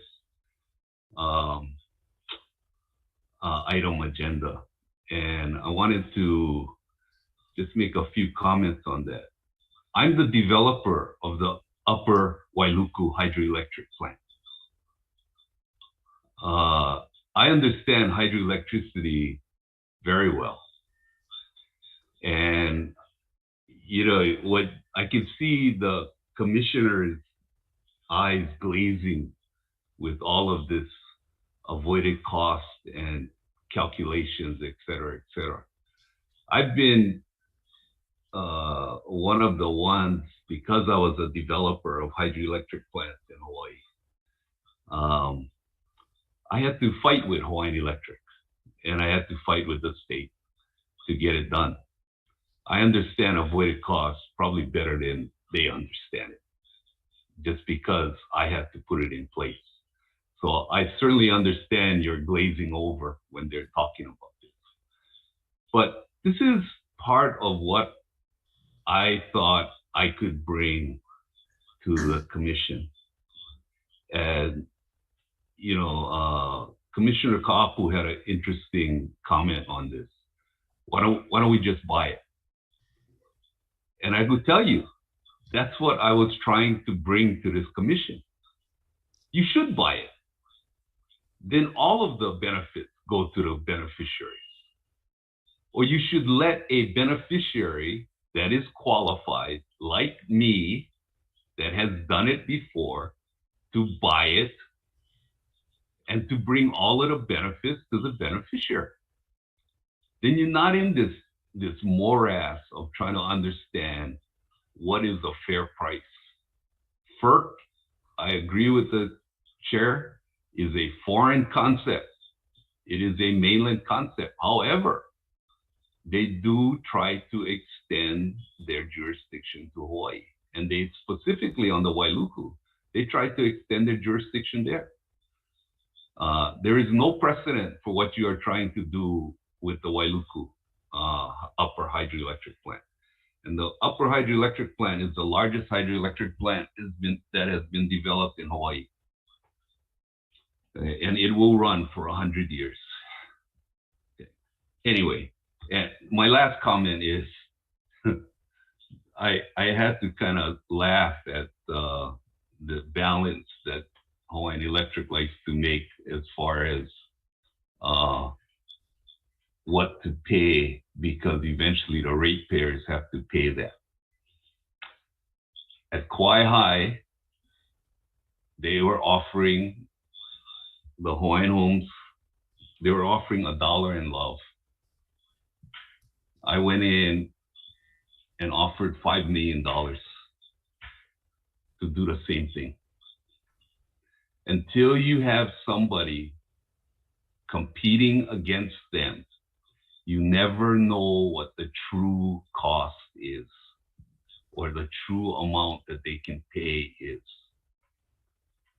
And that was what I was trying to do with all of these utilities. Utilities are a very important part of our beneficiaries' lives.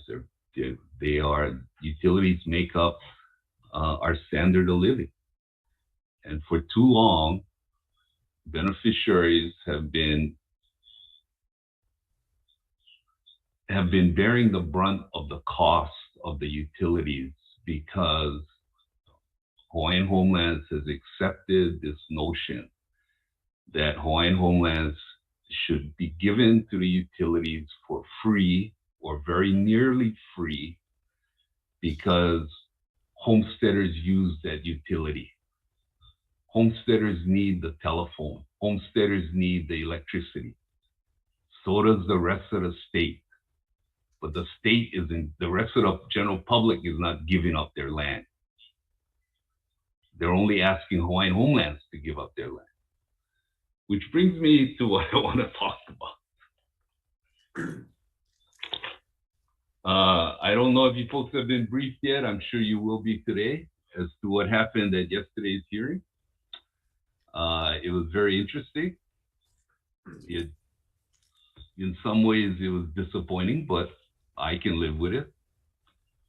Because what happened yesterday is the court, with your attorney's backing, gave away Hawaiian homelands, and gave it away so that in such a way that you're going to have a hard time. I can see a long court battle for you folks for getting exactly what you're trying to do, what you just tried to do, which is get a fair price. Because now the court has said that the fair price is 0. So I'm sure Hawaiian Tel will give you something, but they're not going to give you anywhere near what you are getting from Waimana and Sandwich Isles.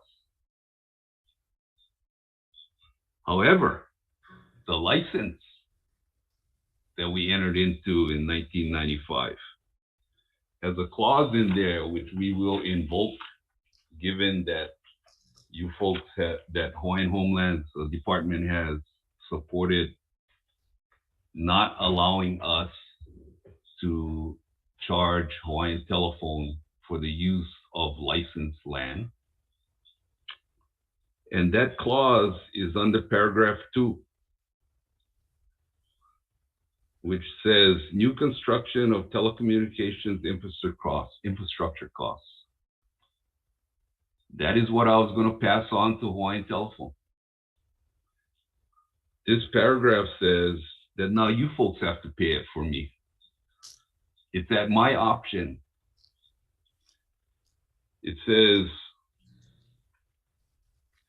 it's the licensee's option, may choose to reimburse the licensor, you, for all costs to install telecommunications infrastructure. So now, instead of me getting it from Hawaiian Telecom, I'm going to get it from you, because that's what the clause in the license says. Doesn't seem to make a lot of sense to me, but your lawyers seem to think that that was the best way to do it, to let Hawaiian Telecom off the hook from paying for this thing and put you guys on the hook for it. It's in the license. The license has been recorded. I'm going to have to invoke that clause because I am not going to default on the license. The guys in the rural areas depend on this service, and no one else has stepped up to the plate to do it. So I would like to work with you folks, but if we cannot, we cannot, and that's fine with me. But I fully intend to fulfill the obligations of license 372, and that's really all I have to say. Okay, thank you, Al. Any questions for Al? Who's on the screen? Okay, we have no questions. Thank you very, very much, Al. I'm sure we're going to go look at that section that you referred to. Mahalo. Oh, you should also take a look at the two other sections, which, since I'm sure you folks are looking at this, we'll look at this. And you'll have your lawyer look at it. And the two other sections that you should look at is licensor determines that the license established herein is essential in order to provide broadband telecommunications. And further, the licensor determines it's essential for licensees to obtain the necessary funds needed to construct and operate it, which you folks have denied me from getting it from Hawaiian Telcom. And the last one is that licensor believes and intends that this issuance of the license fulfills the purpose of advancing rehabilitation and welfare of Native Hawaiians, small n. Thank you very much. Okay, aloha. Thank you much. Next testifier is Velma Mariano. Okay. Jojo, your turn.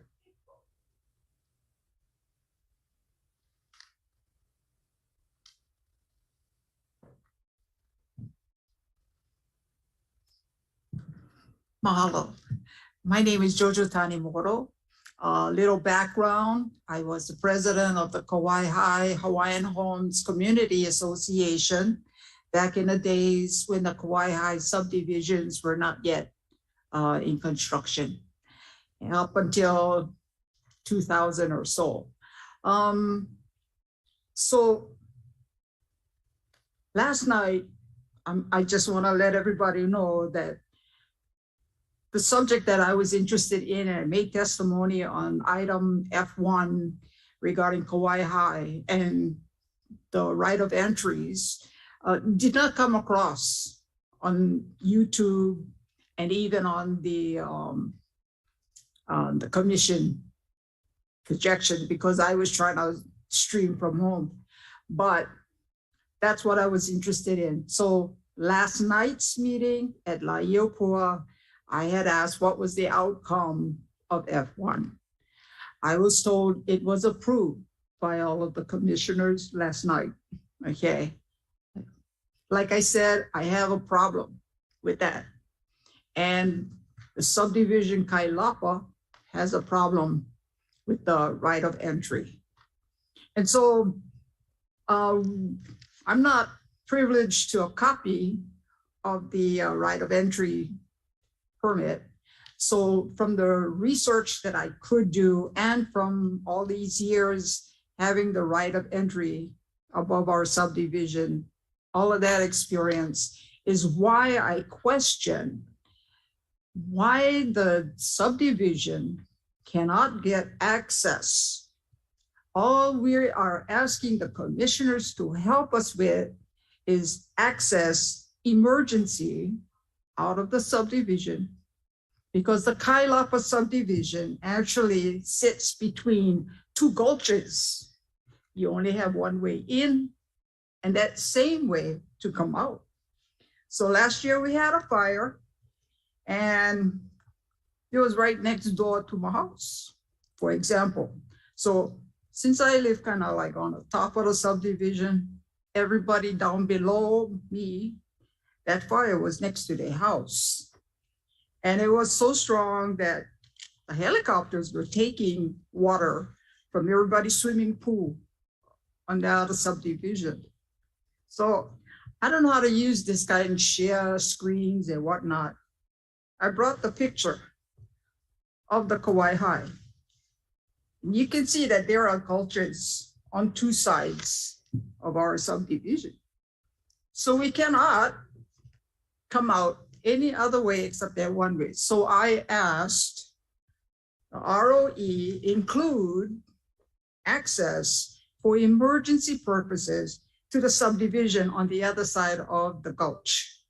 Okay, I found out this morning, talking with Mr. Albino, that he thought that the county had jurisdiction on our roads. Well, they take care of our road. They do all that stuff that he expected. The ROE connects us across the gulch to the other side.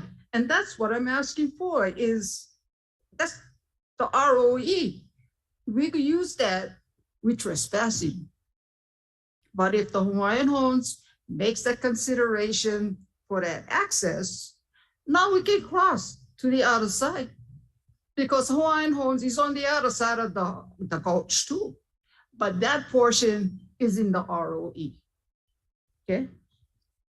I also have a drawing from the Kauai High bypass, which is another thing I was going to testify today. But anyway, to make the consideration for that evacuation route is Hawaiian Homelands in the ROE portion. So we want that strip so we can get out. I just wanted to make clear, that's why we ask it. We have nothing against the permittee. We have nothing against what everybody is doing over there. But it was available all these years. Nobody was in a subdivision. Now we have the subdivision, have people in there with their families and all. We need an alternative to get out from the subdivision. Georgia, can I ask you a quick question on that? Is there like a Jeep road down the gulch and then back up the other side right now? There is a Jeep road. Yeah, it goes through the gulch and across. But see the gulch on out. Which way? Going back towards? Going Kauai Kohala. High? Oh, Kohala. The other side, Honokoa, is too deep. You already have problems trying to get water across that bridge. We already get problems with the highway. We already get problems with the goats. Is it? So we're talking the other side. Okay. Is it only for four-wheel drive vehicles or can cars drive on that road?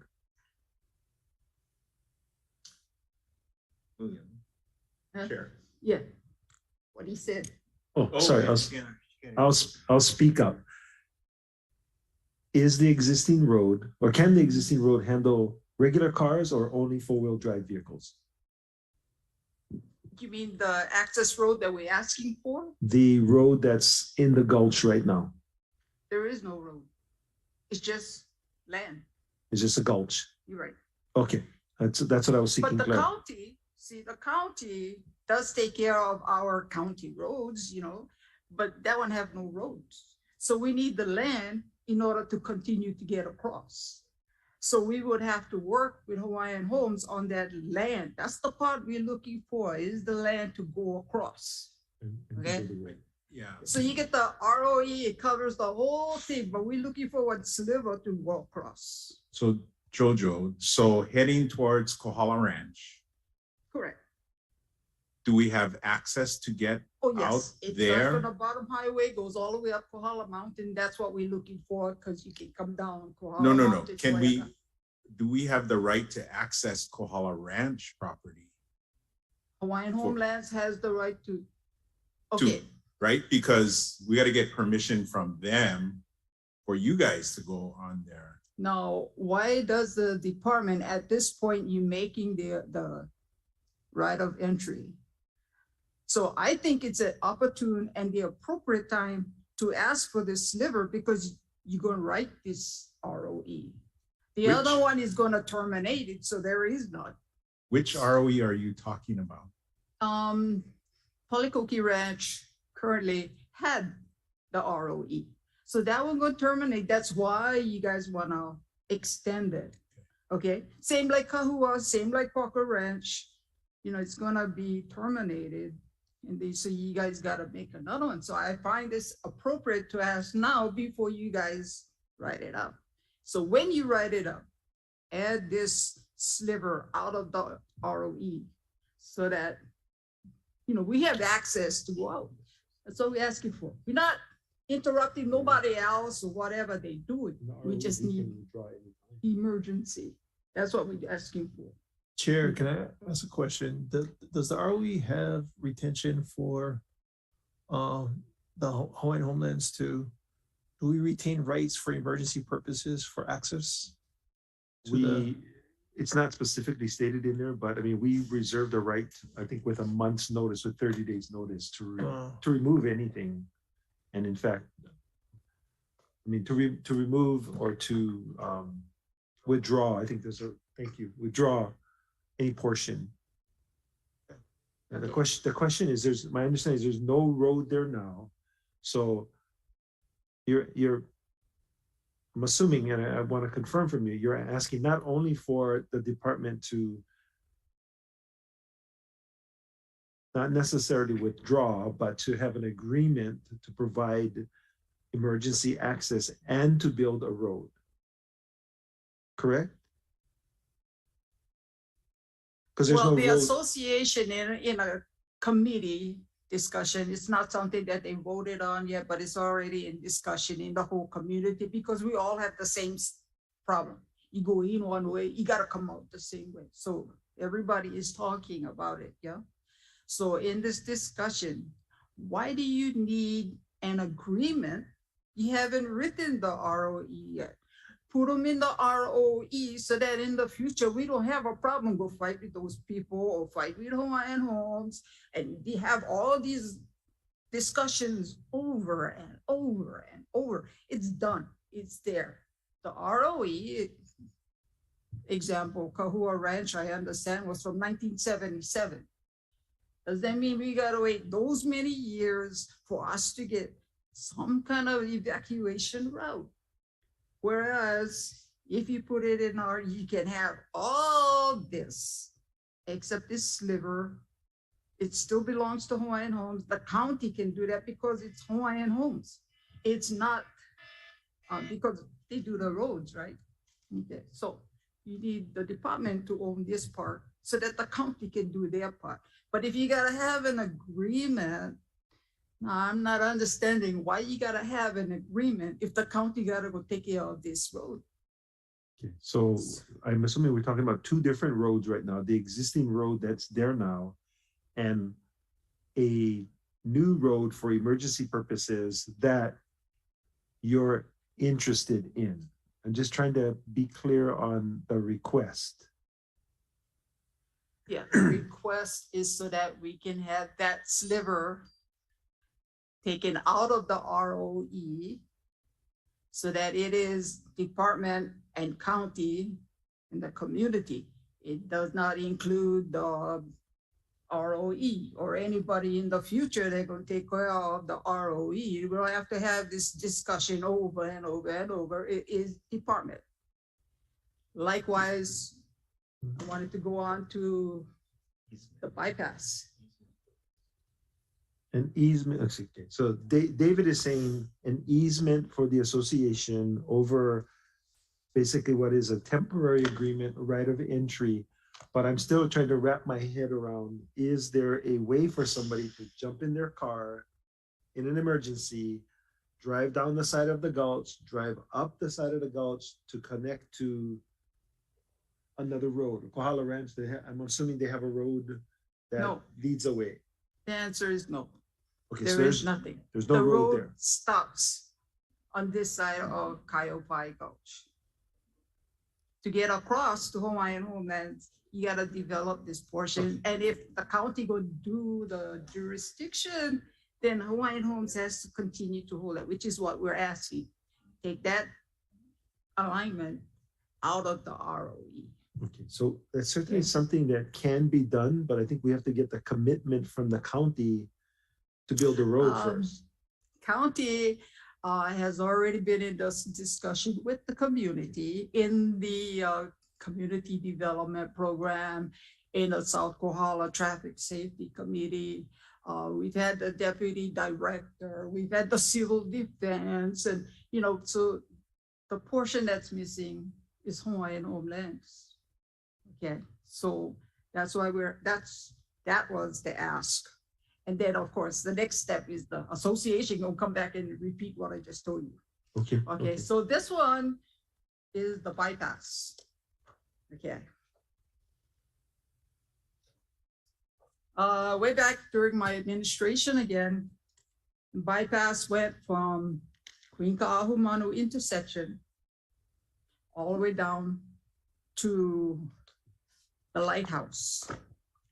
Next door to the lighthouse is Mr. Albert's Cable Vision Company. So first we want that alignment again from the lighthouse to the Queen K where Hawaiian Homes is, okay?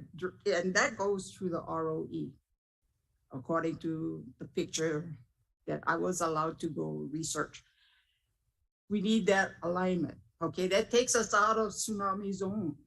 Okay, so this is the, Then Hawaiian Homes is the one that made the alignment. Jojo, this is the Department of Transportation, Highways Division responsibility to do Correct, the? correct. Okay. But the land is Hawaiian Homes and it's part of the ROE. That's why I'm bringing it with the ROE. Okay, so if the Department of Transportation, because I've heard that they're not going to proceed with that project, Now, but if they do, then we can certainly look at withdrawing that portion and giving an easement to the Department of Transportation. But again, for us to take that step, what we need to do is to confirm that the Department of Transportation is actually going to go forward with that project. got it. Okay, so what happened was when I found out that the ROE had passed yesterday, I called the State Department of Transportation, okay? So now we're going backwards because the South Kohala Traffic Safety Committee is the advisory committee to the county and the state roads, okay? Now, way back during my time, that was the priority of the homestead in our ancestors. They worked it all out. They set it up with the harbor across the street. And the harbor was going to use Hawaiian homelands. That's why you're going to make this bypass. It was called an evacuation route, okay? Because everything in Hawaiian homes down there by the harbor is in a tsunami zone. So the Hawaiian homes chose the alignment. Department of Transportation made this plan, adopted by Hawaiian homes. And then the association has been trying to keep it up, but no money. And the harbor has decided to forget it, Hawaiian homes. Maybe in the future when you guys actually make the road, then they want to come back. They still want to come back. So you're talking about the harbor, the highways, but this is in the ROE.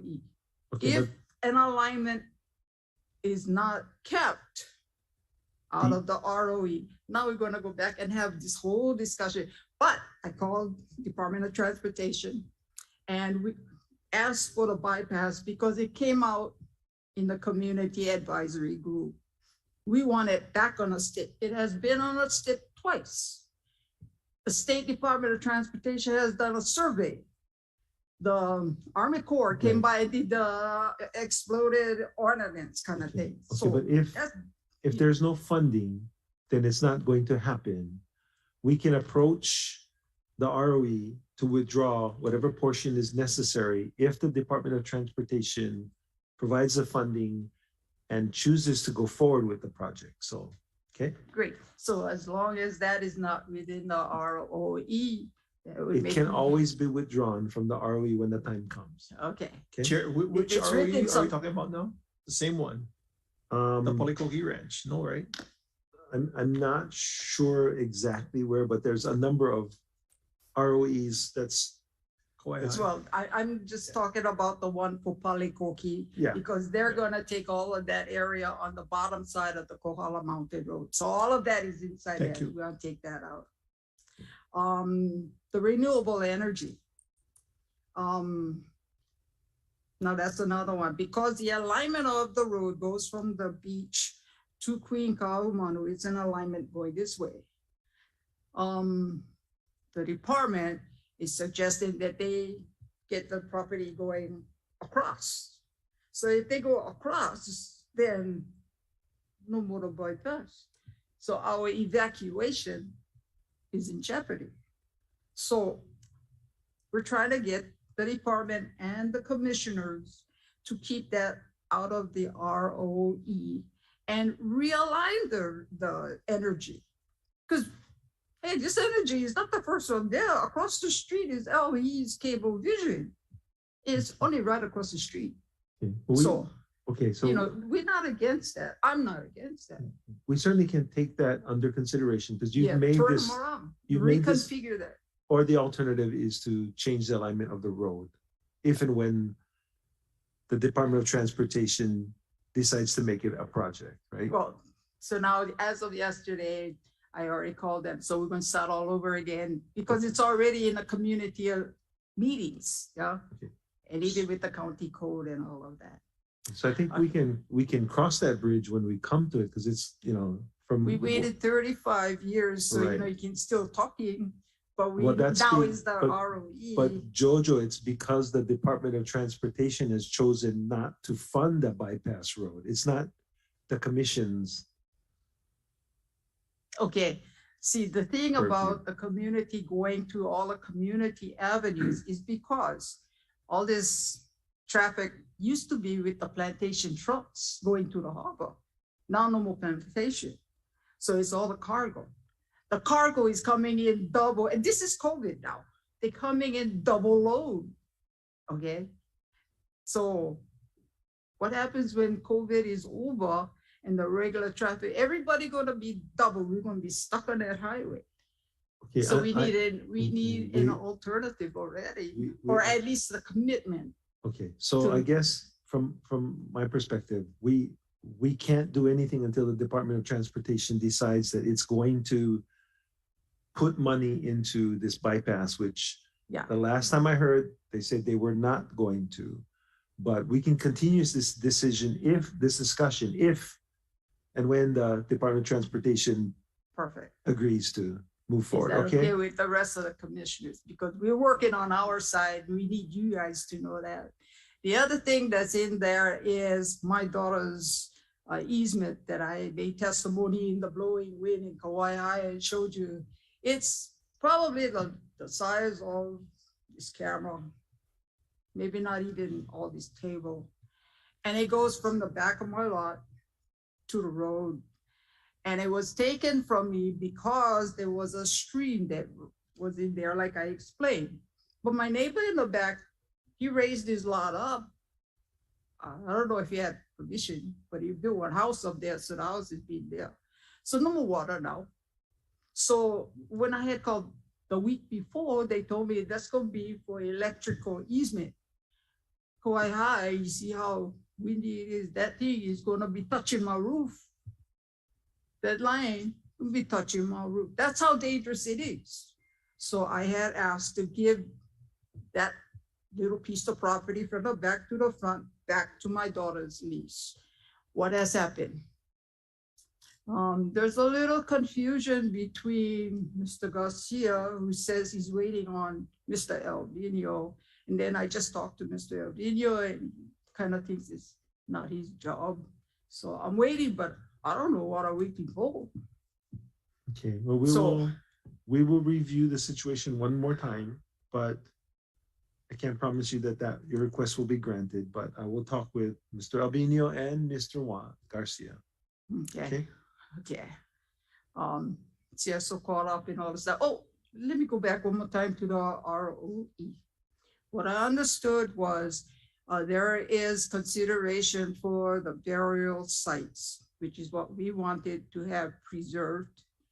I found out today, maybe nobody remember that Hawaiian Homes took the burials from some of the areas down there and moved it across the harbor onto Hawaiian Homes. The rest of them, Hawaiian Homes created a cemetery up above. That is in the ROE. Okay, the cattle is walking around. I had opportunity to go up there, go take a look. Cattle walking around for all these years, okay? And then there was a Ho'epa church from the missionary days.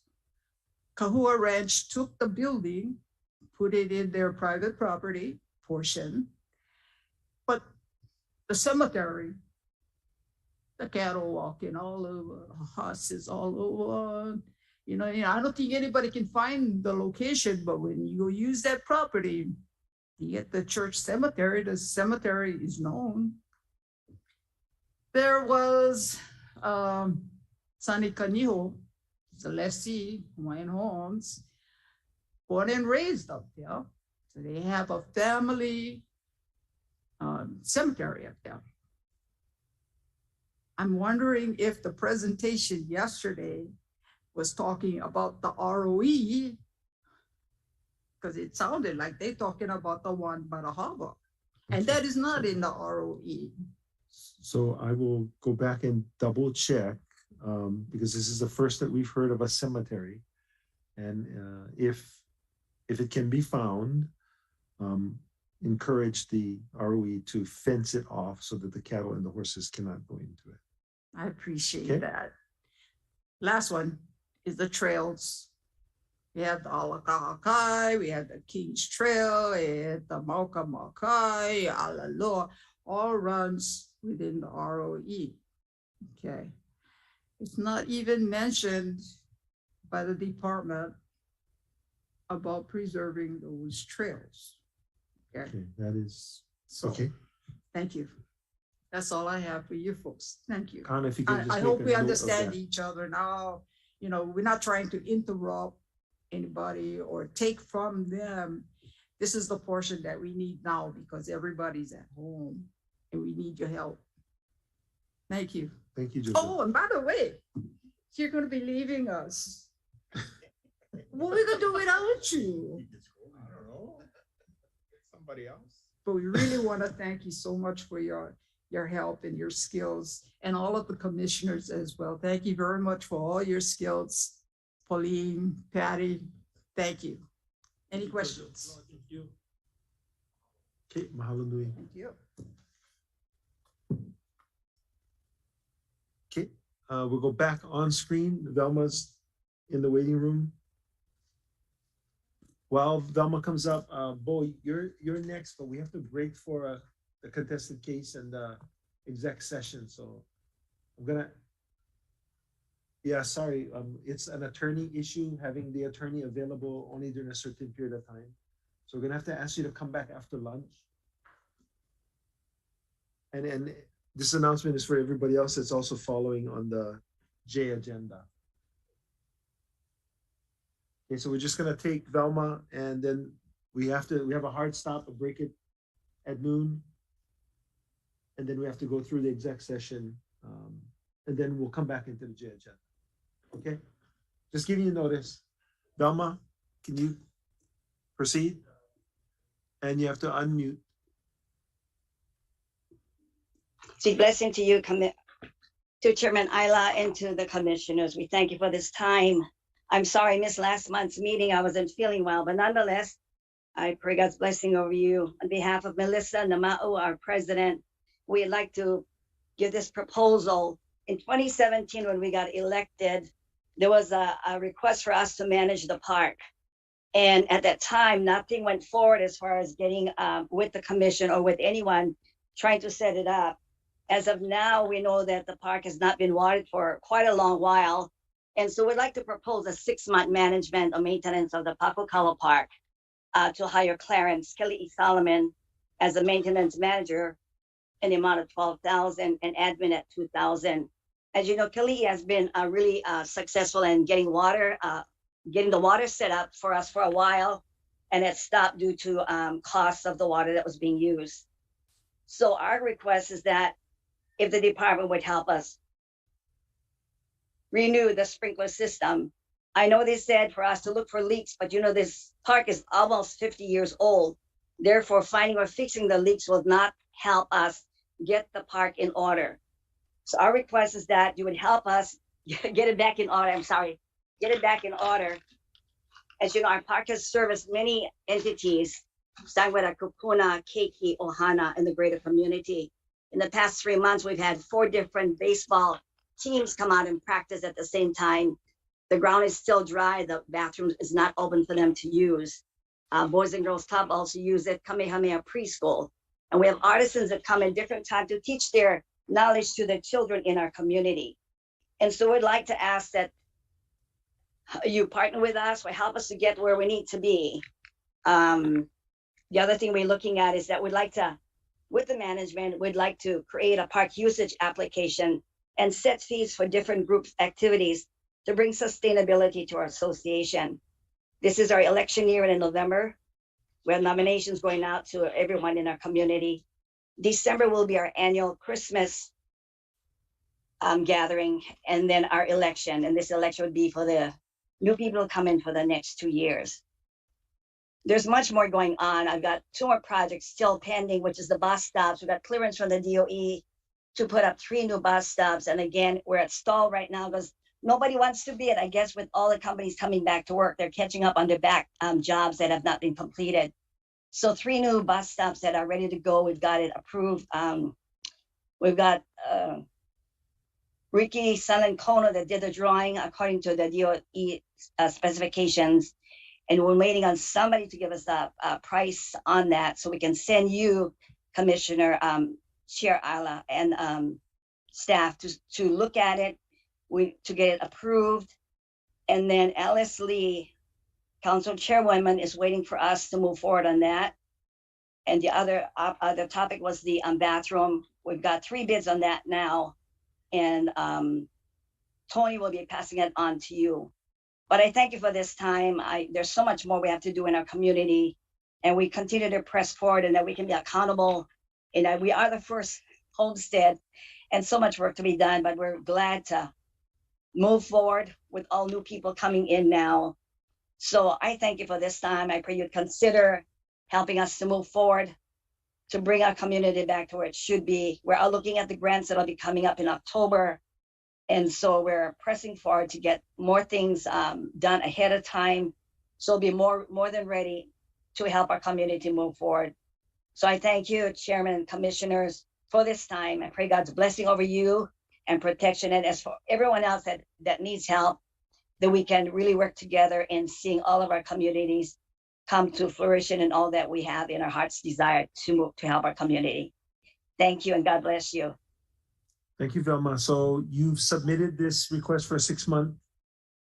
No, I haven't done it yet. I need guidance. I'll probably talk to Commissioner and Blossom in creating it so I can submit it. Okay, so we look forward to receiving that for consideration. Thank you. God bless you. Mahalo. You take care. Okay, Commissioners, it's 3 minutes to 12 o'clock. All of those who are in Don is in the wait room for Kalima. Okay, so anybody online waiting for the J agenda, we're going to break for, I want to say, to be safe till 1:30. Just to be safe till 1:30 to come back and finish off the J agenda. May I have a motion to go into executive session? It's been moved and seconded. All those in favor say aye. Aye. Anyone opposed? Seeing none, the motion carries.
Okay, no problem. We were just Patty recapping. Patty is having trouble hearing also. How about now, Patty? Can you hear us? Mike? Okay, good, start. Yeah, I can hear you, Chair. Fantastic.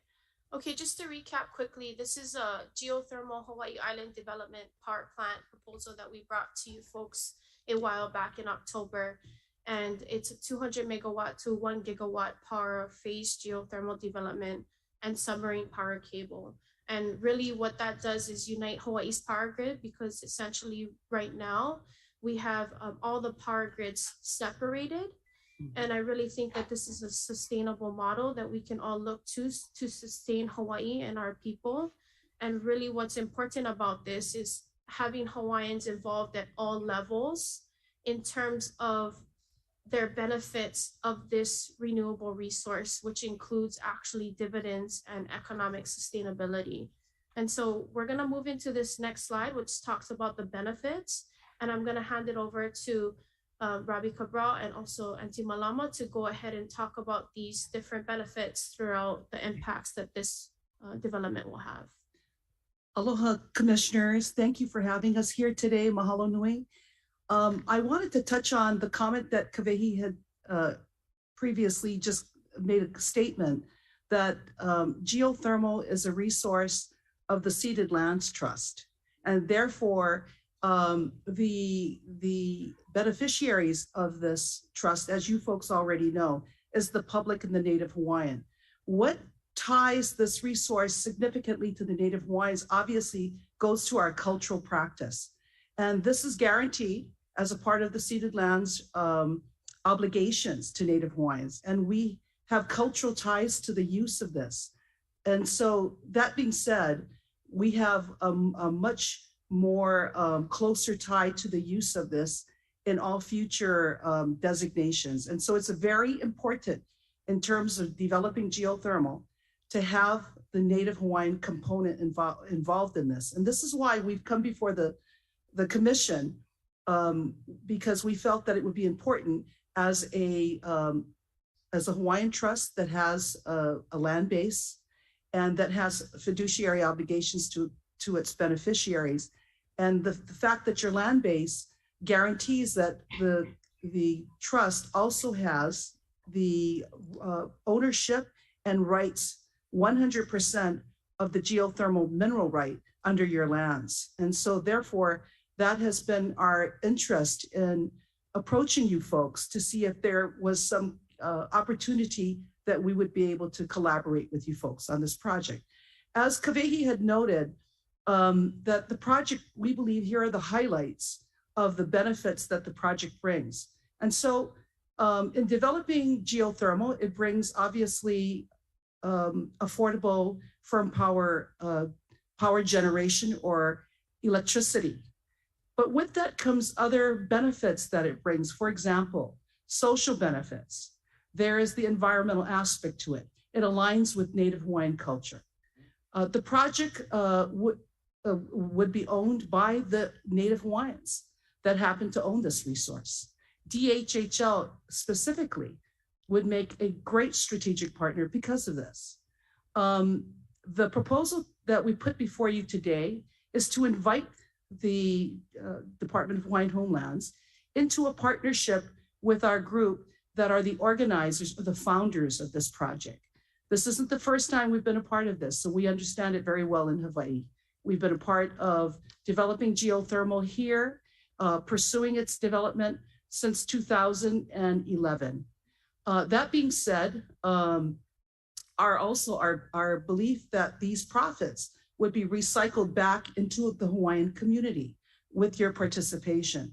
And it would also create employment opportunities and also provides a base for tax revenues. So the opportunity to reinvest socially back into our community, this gives us the opportunity to accomplish that. Environmental benefits. This will help the state of Hawaii meet its greenhouse gas emissions and energy efficiency goals.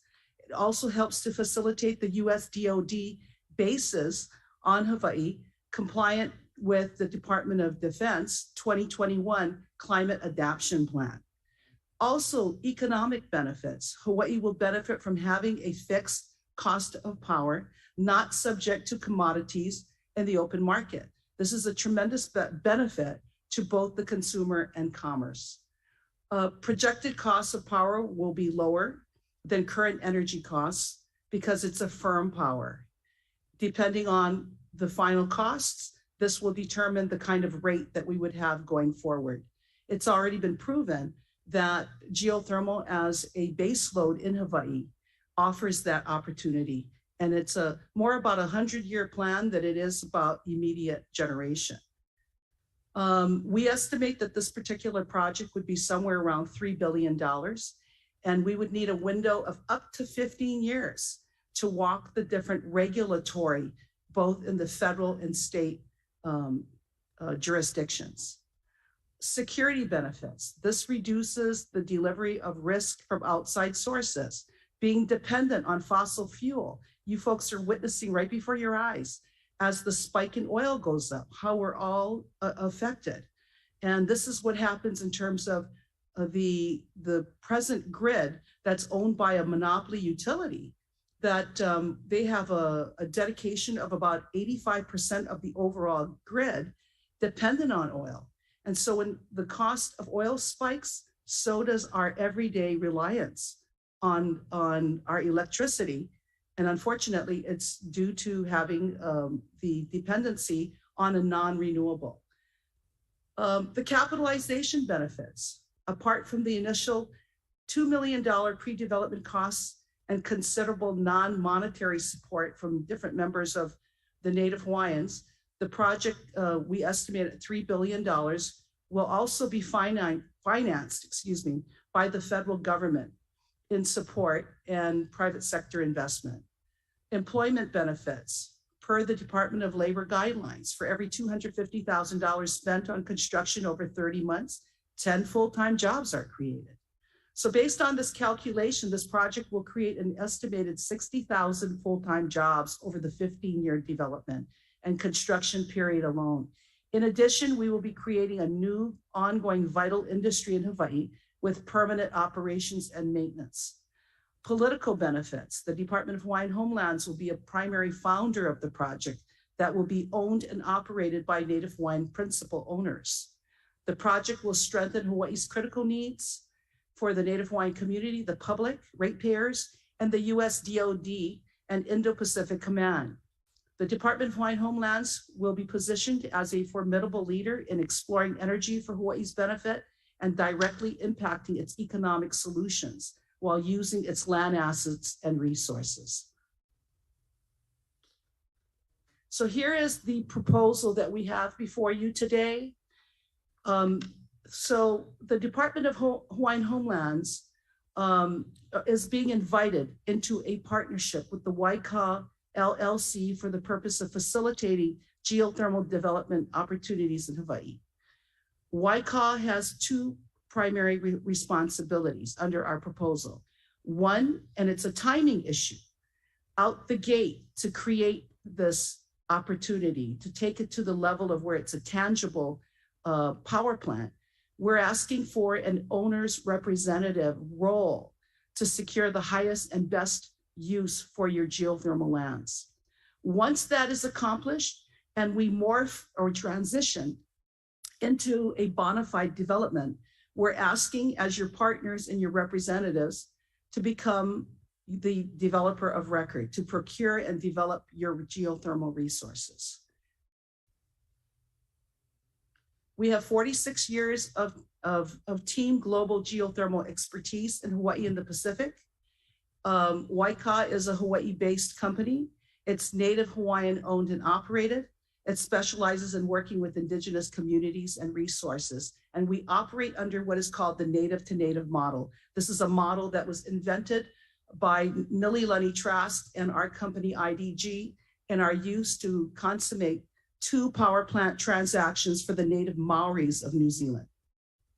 And this is critical for the beneficiaries, especially in Hawaii, because that means that we are invested into the community. That means that we care, and that means that you folks are going to be receiving back. And so that's a critical difference between us engaging in this transaction versus a corporation. So I just wanted to highlight that fact. I think it's very, very important, and also being very culturally conscious throughout this development process, and which is very important because it's geothermal, again, is a native Hawaiian owned assets and resource. So the HECO consortium, as listed here, has 3 initial partners that provide different roles. So I happen to represent IDG Hawaii, and it's a Hawaii-based core team of HECO. We are comprised of both local and international consultants. We are Native Hawaiian owned and operated, and we have been in the geothermal space for about 14 years. We specialize in working with indigenous communities. Under our model that we described as a native to native, it basically recognizes the rights of natives to be at the table in developing assets that they own. That is where the governance and decision-making takes place. So all decision from the outset is governed and regulated by us Hawaiians. And then we can invite the international partners and investors to the table. The second is AECOM New Zealand. I also have online Mr. George Horvath, and I'll let him introduce himself for a brief introduction. He is an expert in transmission and distribution, and their particular office works with the various geothermal companies there, and they are leaders in the world of geothermal, the New Zealand market. So George, are you online? What happened? He's not in the queue. He hasn't been Oh my God, he texted me. Okay, it's all good. I'm sorry, he's not able to join us. So we'll move on. So we've identified primary strategic partners, and the partners that we've identified is the US Department of Defense. That comprises the Indo-Pacific Command, the Department of Energy, and the US Naval Research. This is a huge part of who would be benefiting from the generation. More importantly, they become the customers of our proposal. There is the Department of Hawaiian Homelands, and for the very things that I cited, we are hoping that you would become one of the cornerstones of this development project. County of Hawaii, it's the generation would be coming off island. To streamline this, including permitting and whatnot, we need the County of Hawaii. And they make up a huge part of the ratepayers here on Mokuokeawe.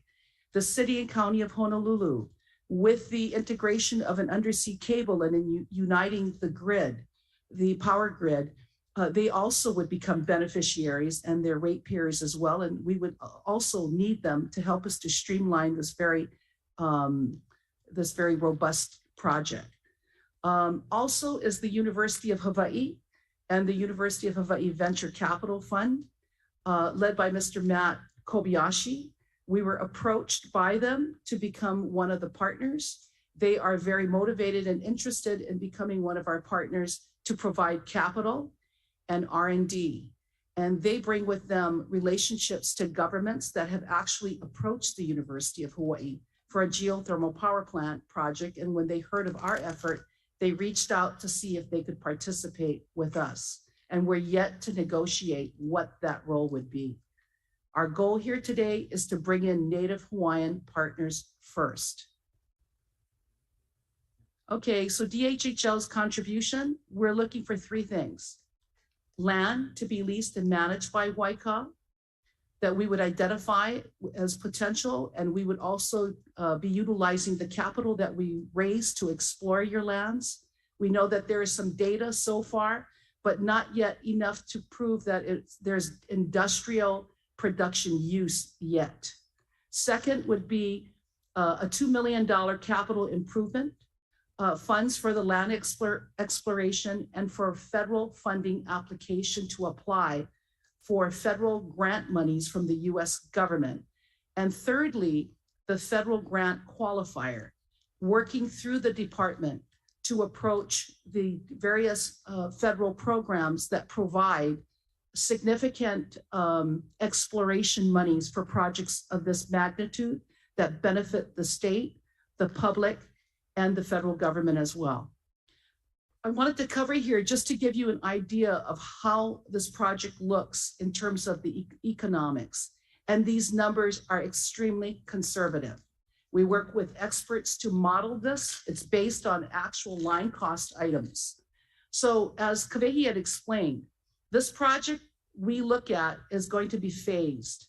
We look at 200 megawatts that we would want to launch the project with. It gives us enough base to make corrections and to enter the marketplace and have enough that could sustain the costs as we are transitioning and doing more exploration to bring more generation online. You can see that we take it all the way to 750 megawatts. The reason for that is because in a grid of 1,000 megawatts or 1 gigawatt, the way that grids work to make it efficient is you use X amount of diversified production mix. And what that means is you have different forms of generation that would be coming into this industrial grid. But because of the uniqueness of geothermal, short of making it 100%, we understand the need for other forms to come in. And so that stabilizes the diversification of generation. Being that geothermal is a baseload, the potential for 750 megawatts or 75% makes a whole lot of sense. 25% of its full use would be open to other forms to diversify the grid. You look at these numbers and they look astronomical and it looks almost unbelievable. But if you put it into the context that this is an industrial project that you're involved with and you're developing this infrastructure to provide for basically 1,000 households, it's achievable, it's believable, and it can be done. And so let's just take a look at the power size of 200 megawatts. For the first 10 years, obviously we're not generating, we're not making money that we can actually pay the department something substantial as of yet. We have to make the project happen and we need the decade. In those years from 1 to 10, we can talk about base rents that the project would dedicate to paying the department for the locking up the lands until it becomes achievable in year 10. If you look at the leased rents or what we have done to avoid going through a very lengthy and complex process, we looked at giving you a compensation off of the gross. So when we looked at the risk versus the reward, the contribution of what you would offer, 3% is a number off the gross without paying any of the bills. This is what we believe based on a rate of somewhere around. The gross in the first for 200 megawatts is about 400 million. And so the lease rents are 3% of the cash flows per year. This is good for us because it's a write-off. So it's tax write-off. It's also good for you folks. So what we're trying to do is get you folks costs straight off of the gross. And you're going to see that with the lease rents and the royalties per year. So as we continue to grow, you can see those lease rents increase and those royalties per year increase. And also for the development costs, even as an equity owner that we're going to be negotiating in the near future, you folks are going to see the top line price just paid straight off the gate. So that is a win-win situation. And so you guys can see in the total per year as we phase this development in which you folks have in the lands to, that's what you folks can look to allocate over the course of the life of the project. And as we continue to grow, these potential returns don't include the ancillary budgets. So 40 years is a model that we can use because an infrastructure and a financing of an infrastructure of this magnitude, a 40-year window has been done, it is done, and it's indicative of the industry. And so when you look at the total per year annual revenues that are coming off of lease rents, and then of course, because of your royalty value. Now, all of a sudden, the 22 million that you're earning off of 200 megawatts annually over a 40-year, you know that you can look forward to $880 million over 40 years. And the same thing goes for the 500 megawatt and the 750. So these are numbers that are based on the model of the nature of the infrastructure along with the cost per kilowatt hour and driving a firm power by 75%. There's many, many factors that make up this entire model. And we would be happy to go into detail with anyone. So as Kavehi explains what ancillary is, these are byproducts of the fact that you happen to be generating electricity and delivering electricity. And as Kavehi stated, these ancillary components, the revenue model that we're using does not factor in any of these ancillaries. For example, hydrogen. Hydrogen is a byproduct of geothermal. Geothermal is the cheapest form of generating hydrogen. We are going to transition into a hydrogen society. It's already starting. The relationship to the University of Hawaii and why they actually sought us out was their motivation and interest in the hydrogen component. There are governments that have approached the university that are interested in hydrogen generation. These are going to be our customers because we will own the infrastructure. Ammonia, that's how you make fertilizer. This is another industry. These will create multiple benefits at multiple levels for our community.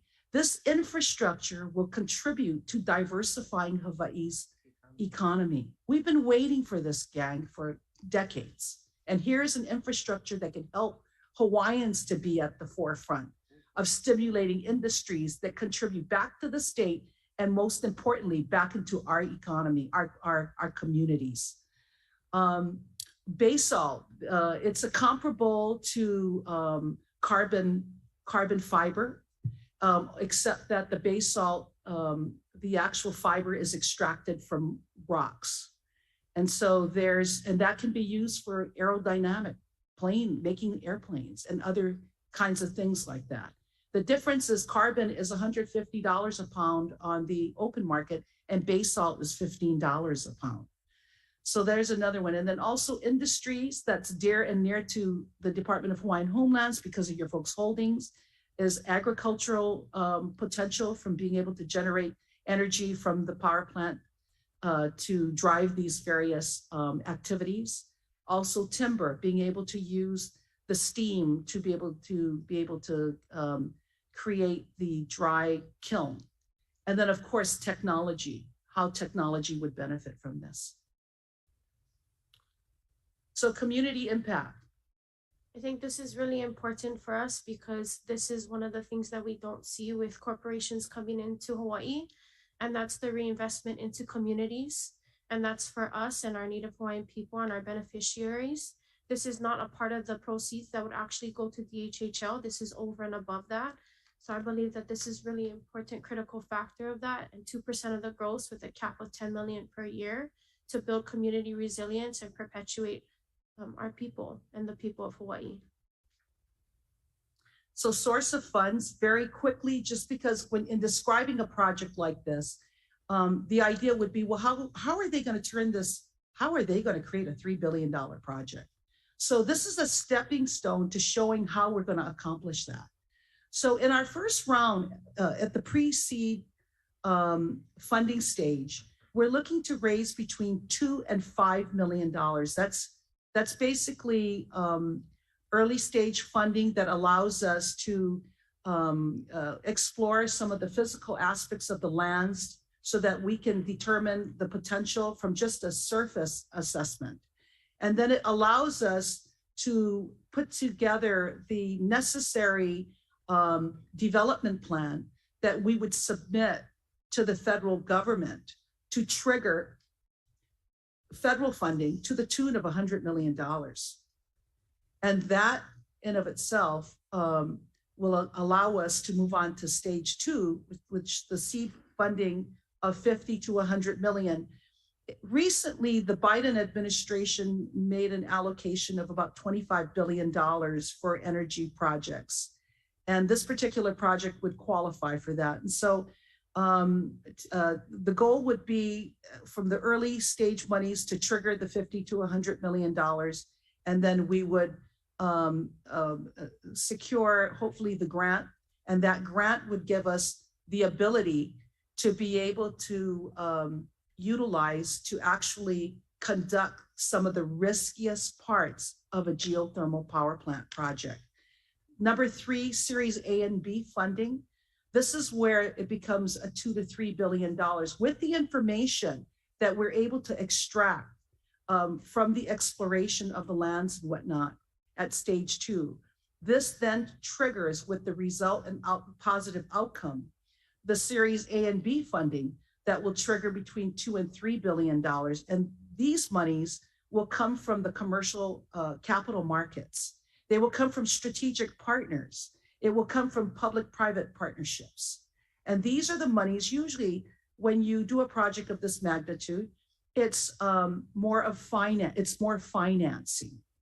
But you need major players to sign for that. And that's where we would be talking to undersea cable companies and huge geothermal producers from around the world to enter into a partnership with us to carry the $2 to $3 billion to build out the infrastructure.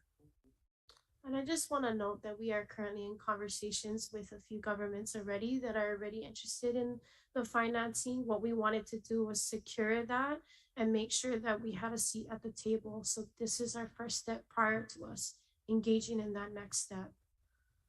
And so this concludes our presentation. Thank you very much again for your folks' time. And if you have any questions, we're here to answer anything that you might have. Thank you, Mahalo committee. nui. Commissioners, questions?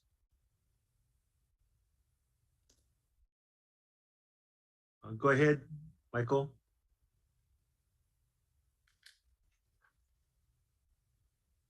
You're muted.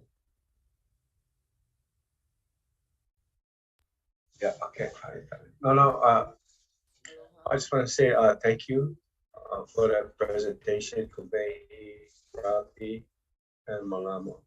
As you guys know, and I hope my colleagues in the commission know, I work for a geothermal company.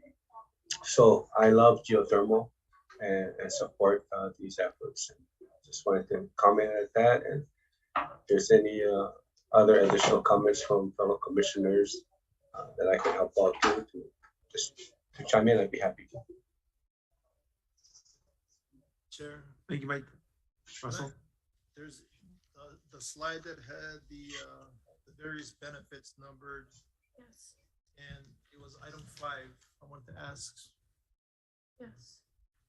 You want to throw that slide up? Yes.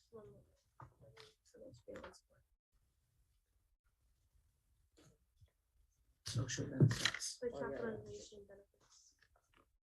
So at item 5, you mentioned second line, considerable non-monetary support from various members of Native Hawaiian government. Do you mean Native Hawaiian community? Yes. Yes, community. Okay. Sorry about that. That was wishful thinking, I think, on our part. Yeah, really. Okay. And then, so this one, the HHL's contribution. Yes. So if I can understand, you have 3 things. Yes. I see the lease piece, so we contribute the land. Yes. And I understand a little bit the federal grant qualifier. So we, through our participation, enable the venture to seek grant, federal grant monies. Correct. The 2 million that's just, you want 2 million of funds from our general fund to kind of pre-development funds, or? That would be, yes, that's an affirmative. Okay. And the goal would be to ensure that DHHL has a seat at the table. Yeah, so I'm just thinking out loud, but yes, I think number 1 and 3, we can try and work on and structure how we do that. I don't know how we do two, just from my real shallow understanding of what we can do as a department and as a trust that, because we don't do that type of investment or that type of business development. Anyway, that was my comment. And then the next slide,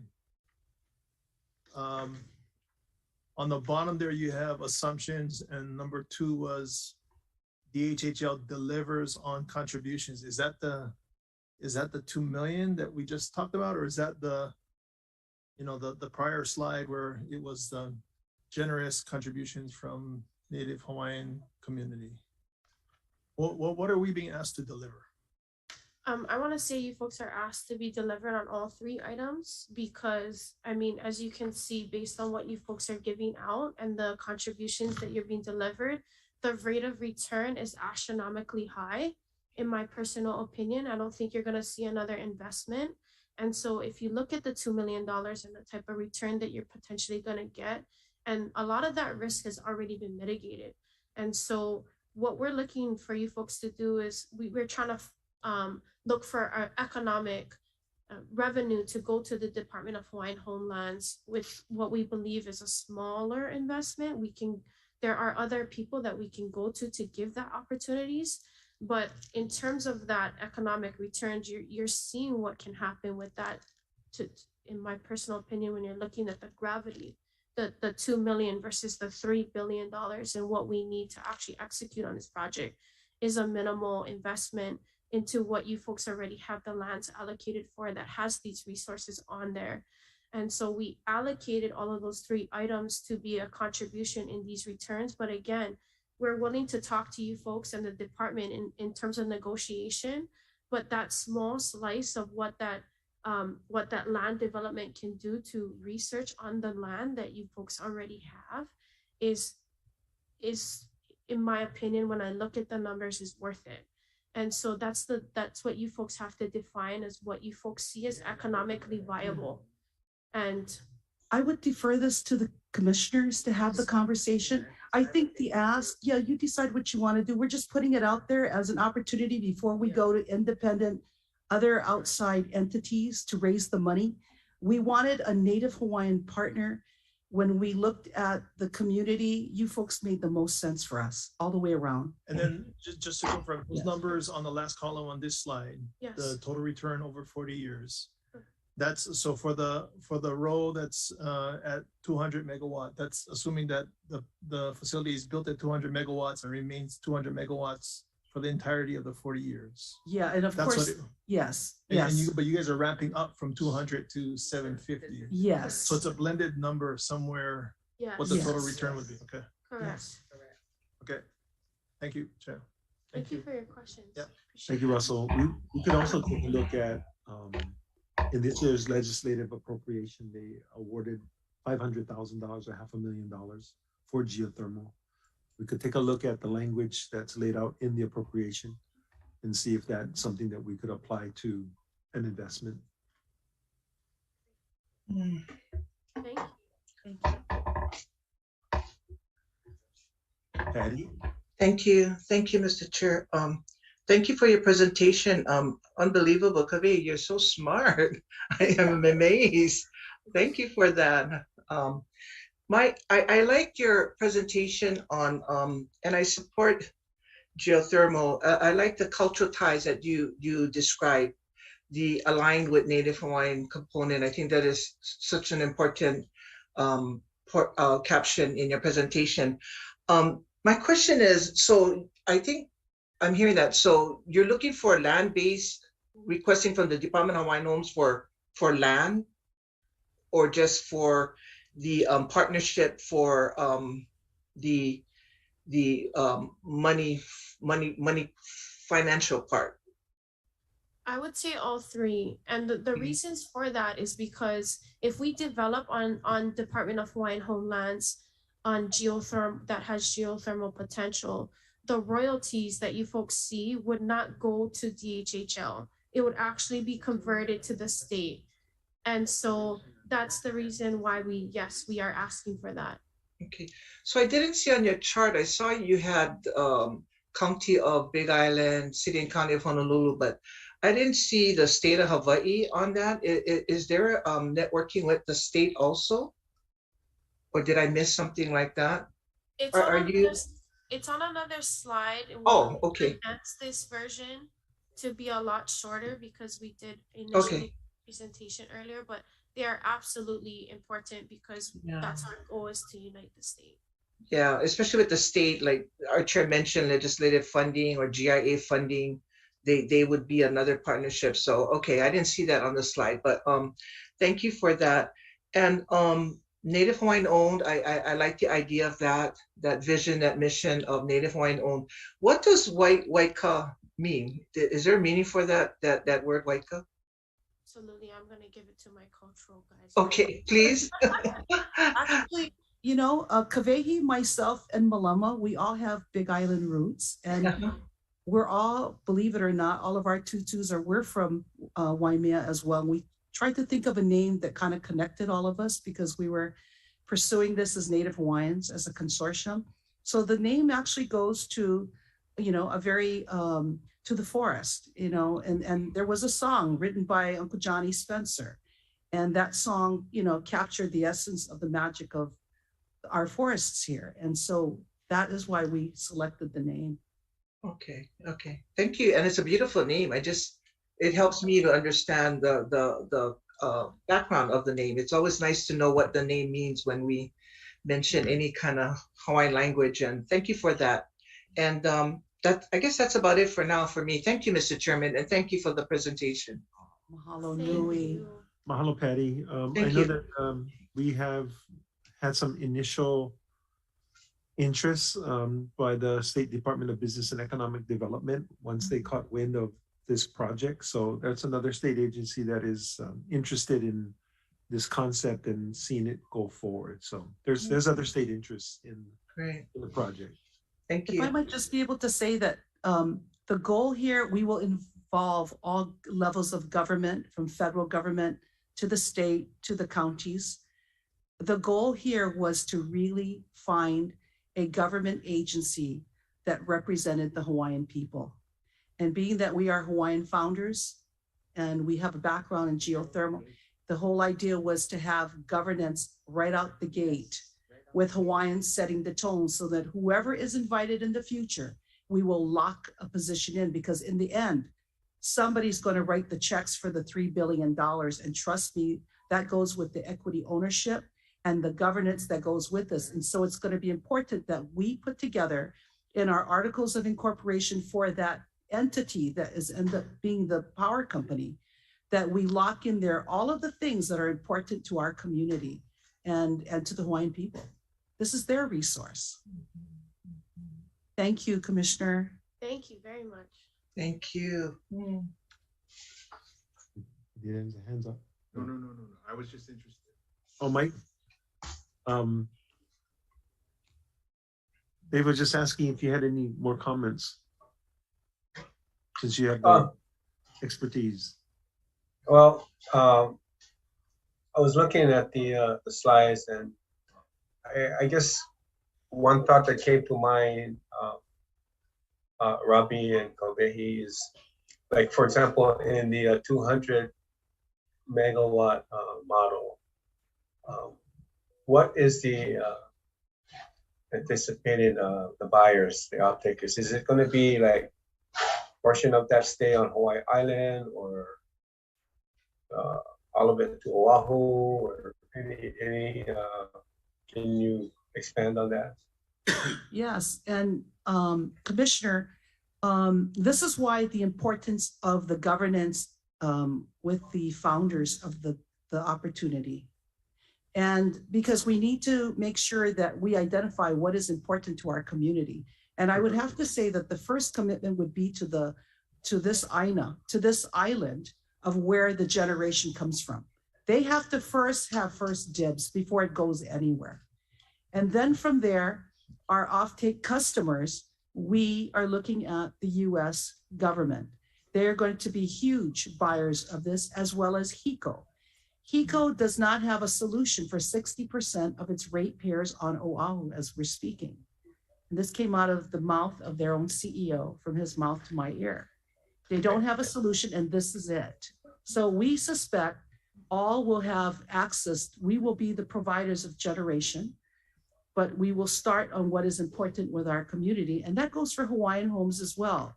We have to make a commitment to the agency on how we get this electricity delivered to the various communities, whether it be by hydrogen, whether it be through smart grid. These are the things that we need to explore as a management company and project owners. Yeah, and the reason why I asked that is Hawaii Island, if you just take the peak load, is below 200. So there will be, at the 200 megawatt model, there will be excess, and it's good to know that you're looking at off island, but looking at Hawaii Island first. Yes. First and foremost. I also noted on that sheet with the model that the revenues are based on, it looks like 25 cents a kilowatt hour. Is that correct? That's correct.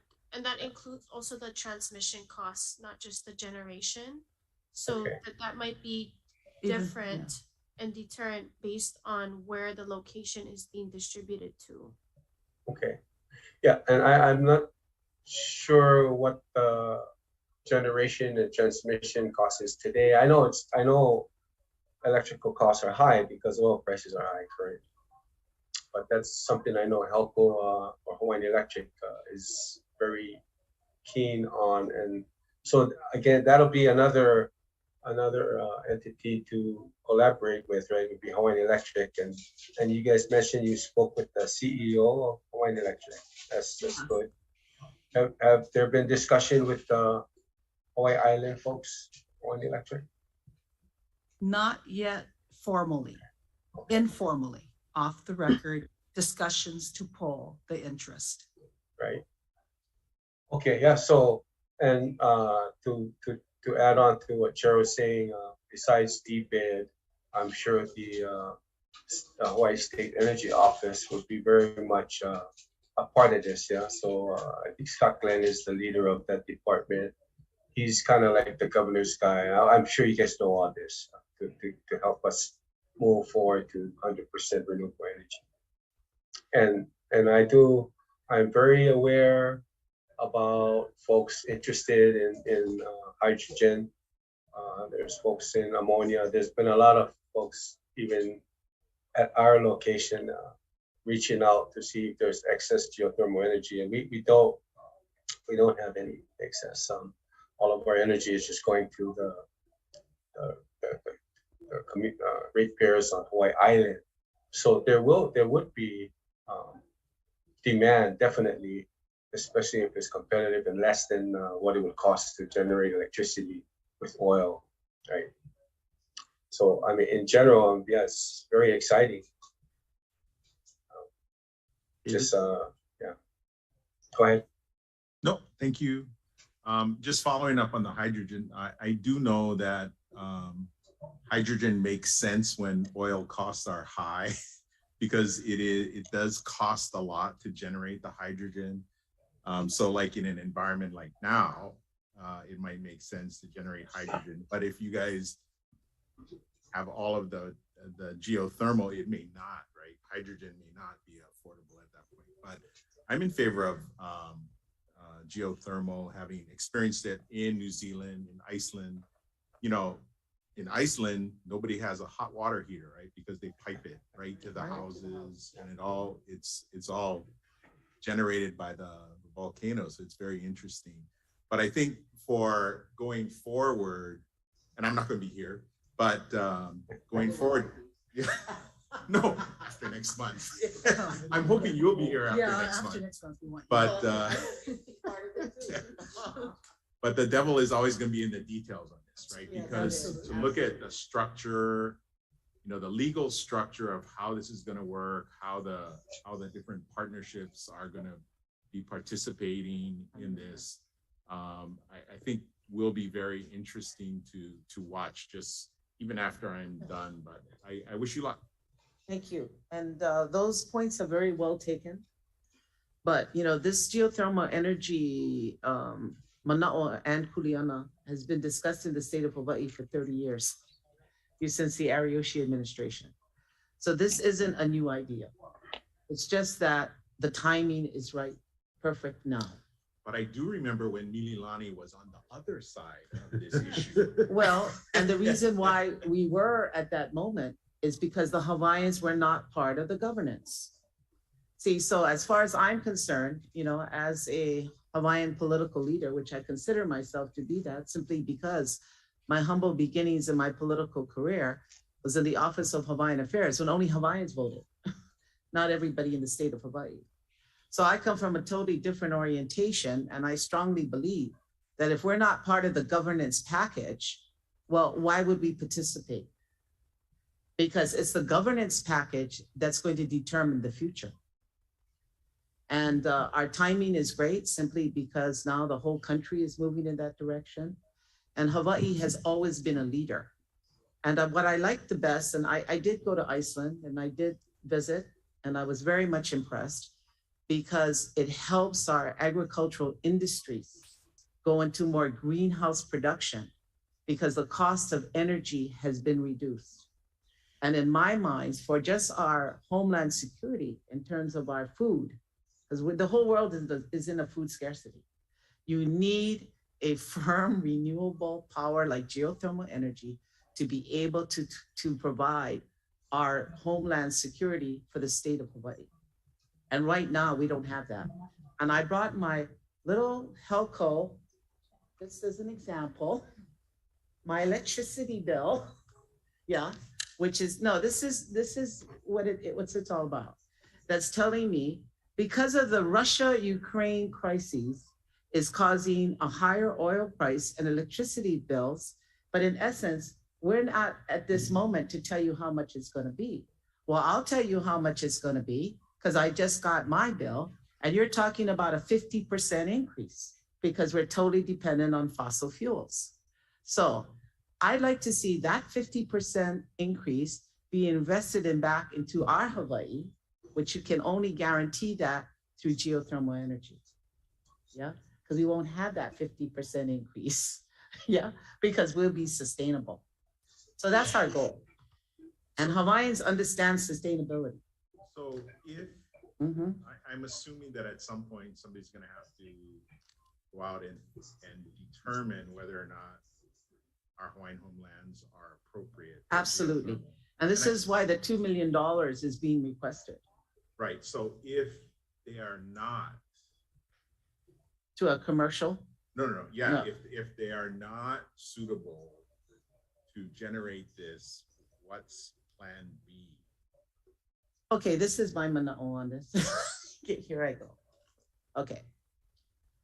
I am totally optimistic because my thinking is, you know, just your reserves that you have on the island of Maui, which was not explored. Really, the only geothermal energy reserve that was actually explored was on the island of Hawaii. But, you know, I think it's, what is that, Kahiki Nui? Kaupo Kahiki Nui has a tremendous, potential. But we're not going to know that unless we're going to drill that puka, and make that determination.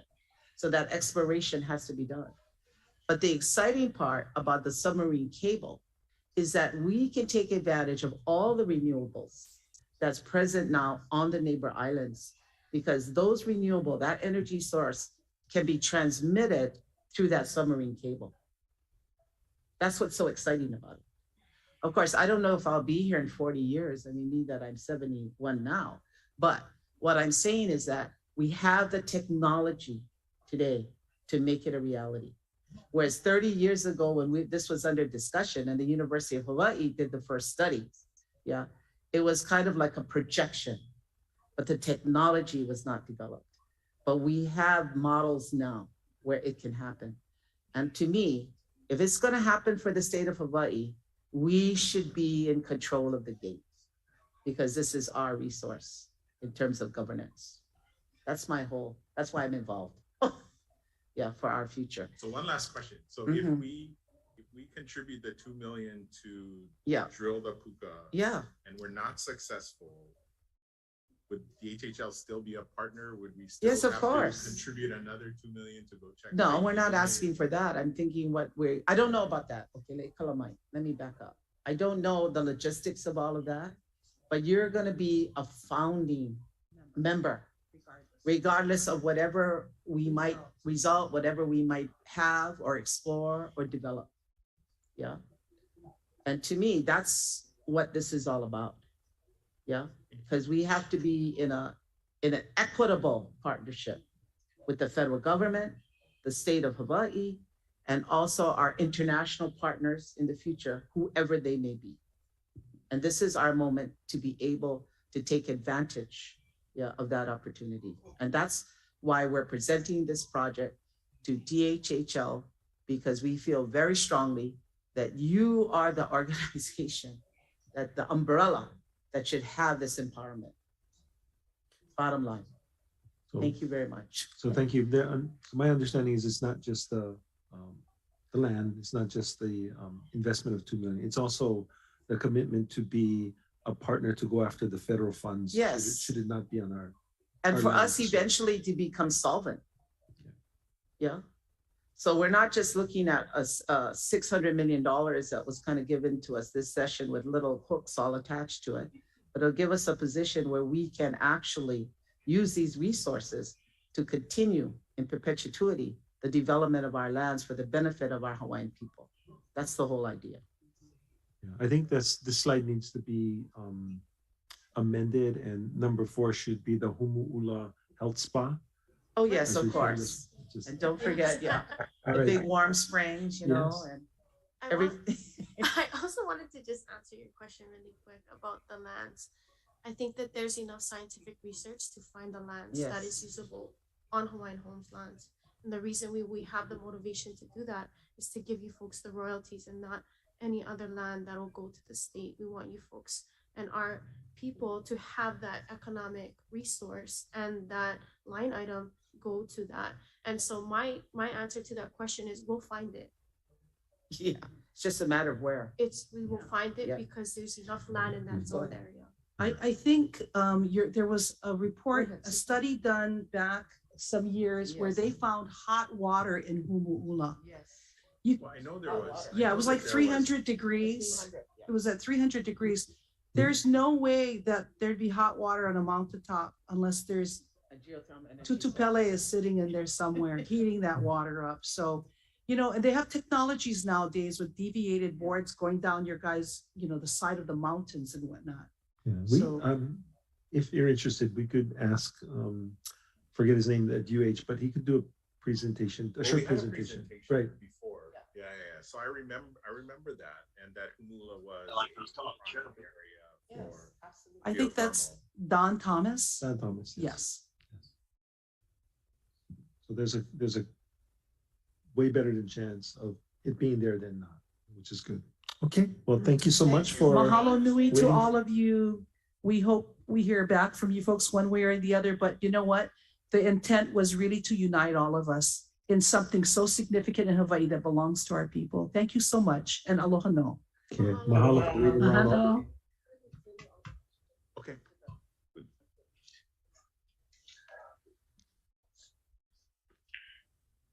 Okay, Bo, we'll take you next.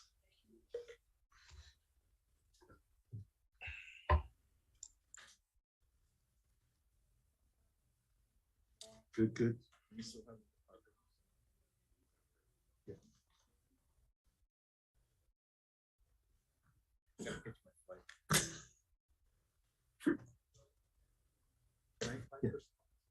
Absolutely. Introduce yourself. Okay, thank you, commissioners, on the internet. My name is Bo Kahui. I'm a former president for the Laiopua Villages of Laiopua. With me today is Rick Willock, who is a realtor broker here in Kona.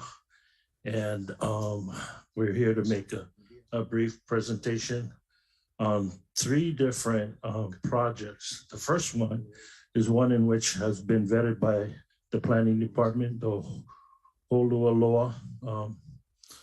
And you'll have to forgive me, I couldn't get my, was it into a PowerPoint. So for the first slide, we have exhibit, you'll be receiving this in a paper packet and then an update here in the next few days. But this particular property, if you go all the way to the bottom, it's just a county description.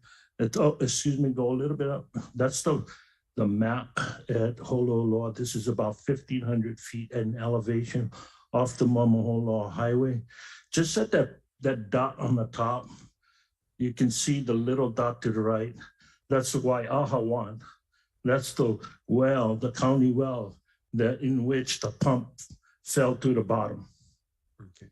So the location of this project is only about 1,500 feet away from that pump, from that well. Next slide. Yeah, next slide. Oops. Okay. Oh, no. And I bring this to the commissioner's attention. Again, we've been with the GMLS G companies to since almost 7 years ago, negotiating what would be a well project. The next slide, if possible.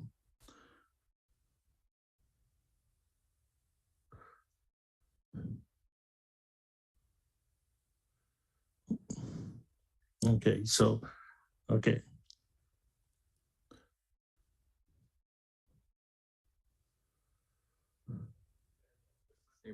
Oh, okay, and so again, this is the general description of the map. Next slide.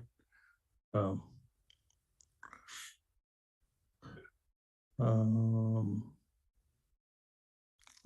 you didn't open it up. Maybe one at a time. Exhibit C. Okay, so this slide is a description of the detail for the proposed well site. And in red is the proposed well site currently that has been proposed to the landowner. Further up, you'll see the white dot. If you follow that, oops. Yeah, okay. So further up, if you look at the dotted line carefully, it goes up to that white dot at the very top on the the left quadrant. That's Waiahawan. That is the well site that failed the county. So the proposed well is in close proximity to that well site and that aquifer. Next slide. That was exhibit F. Next one. That's the exhibit. Okay, no worry. This particular slide, I'll speak to it now. This particular slide was in 2015, in which Laiapua 2020, of which I was the director at the time, sought USDA funds. At the time, during the what they call the income survey, the results was positive. And in this particular rural area in Kona, we qualified for USDA funding. Next slide. In 2015, this was the well site. I don't know if you can make it smaller or not, but if you can't, you can just scroll down just a little bit.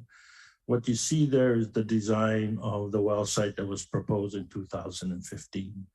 And we still stand by it. And the current proposal by Belt Collins or Kubota Inc. is have a similar design, but not exactly on that site. Next slide. And this is the Kubota Belt Collins design. And again, if there's a chance to just kind of make it smaller,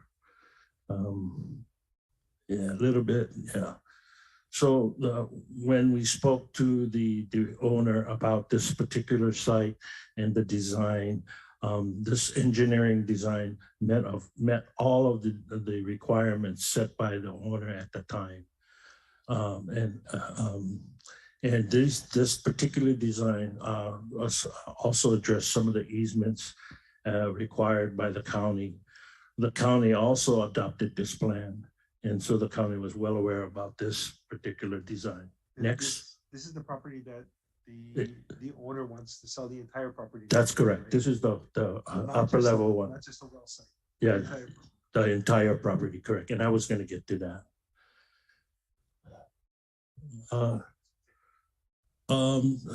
Okay, so having said that, we received word from the owner, and just for the record, received the word from the owner that they want to sell the property now instead of improve their lot to do the well. I understand that they have provided Chair a letter, or to Andrew a letter requesting the department to put in an offer should they want to do an offer. A couple of things that I want to say in closing with respect to this project. It's 129 acres. It's zone Ag 5. Of course, you have zoning, your own zoning, what do you call, powers. And this is ripe for your ag program in what I would call or close to an urban core where there are markets for this project. And you'll have the water, assuming, of course, we buy the property for the ag program. And then you have already, I understand, $15 million, the North Kona water legislation, $15 million to put into this well. So I'm hoping that the commission will take a look at this particular project and give it some weight and respond to the owner's offering or to the department to submit a bid on the property. I'm unaware of the $15 million that you're referring to. So can you guide me to where is that coming from? Okay, so when Senator Green when Lieutenant Governor Green was the senator, we had put in the legislation almost 7 or 8 years ago for that funding. And my understanding is that the North Kona water legislation was approved. And I believe it's in the department's queue from last year's, but I haven't been able to get a word back from Drew. I haven't seen that in there. We will follow up on the money. I know that the money is there. And so assuming if it is, then the department's investment would be to, purchase the property. And then of course the money for the well is there already. If you can find that in an appropriation, we'll go look for it. Okay, I appreciate that. All right, at this time, I'd like to go to the Lani Pu'u property. And we'll just go again. I'm hoping that we can overcome this issue with,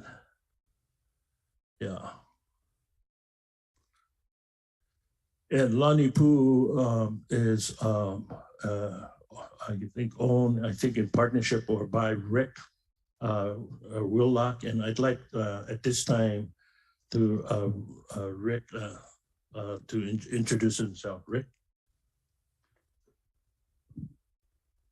Hello, Chairman, Commissioners. Thank you for the time and your attention. One clarification, I'm actually raised on Windward, Oahu. I've been a part-time Kona resident since 1986. 2 days a week, but I do a lot of work over here.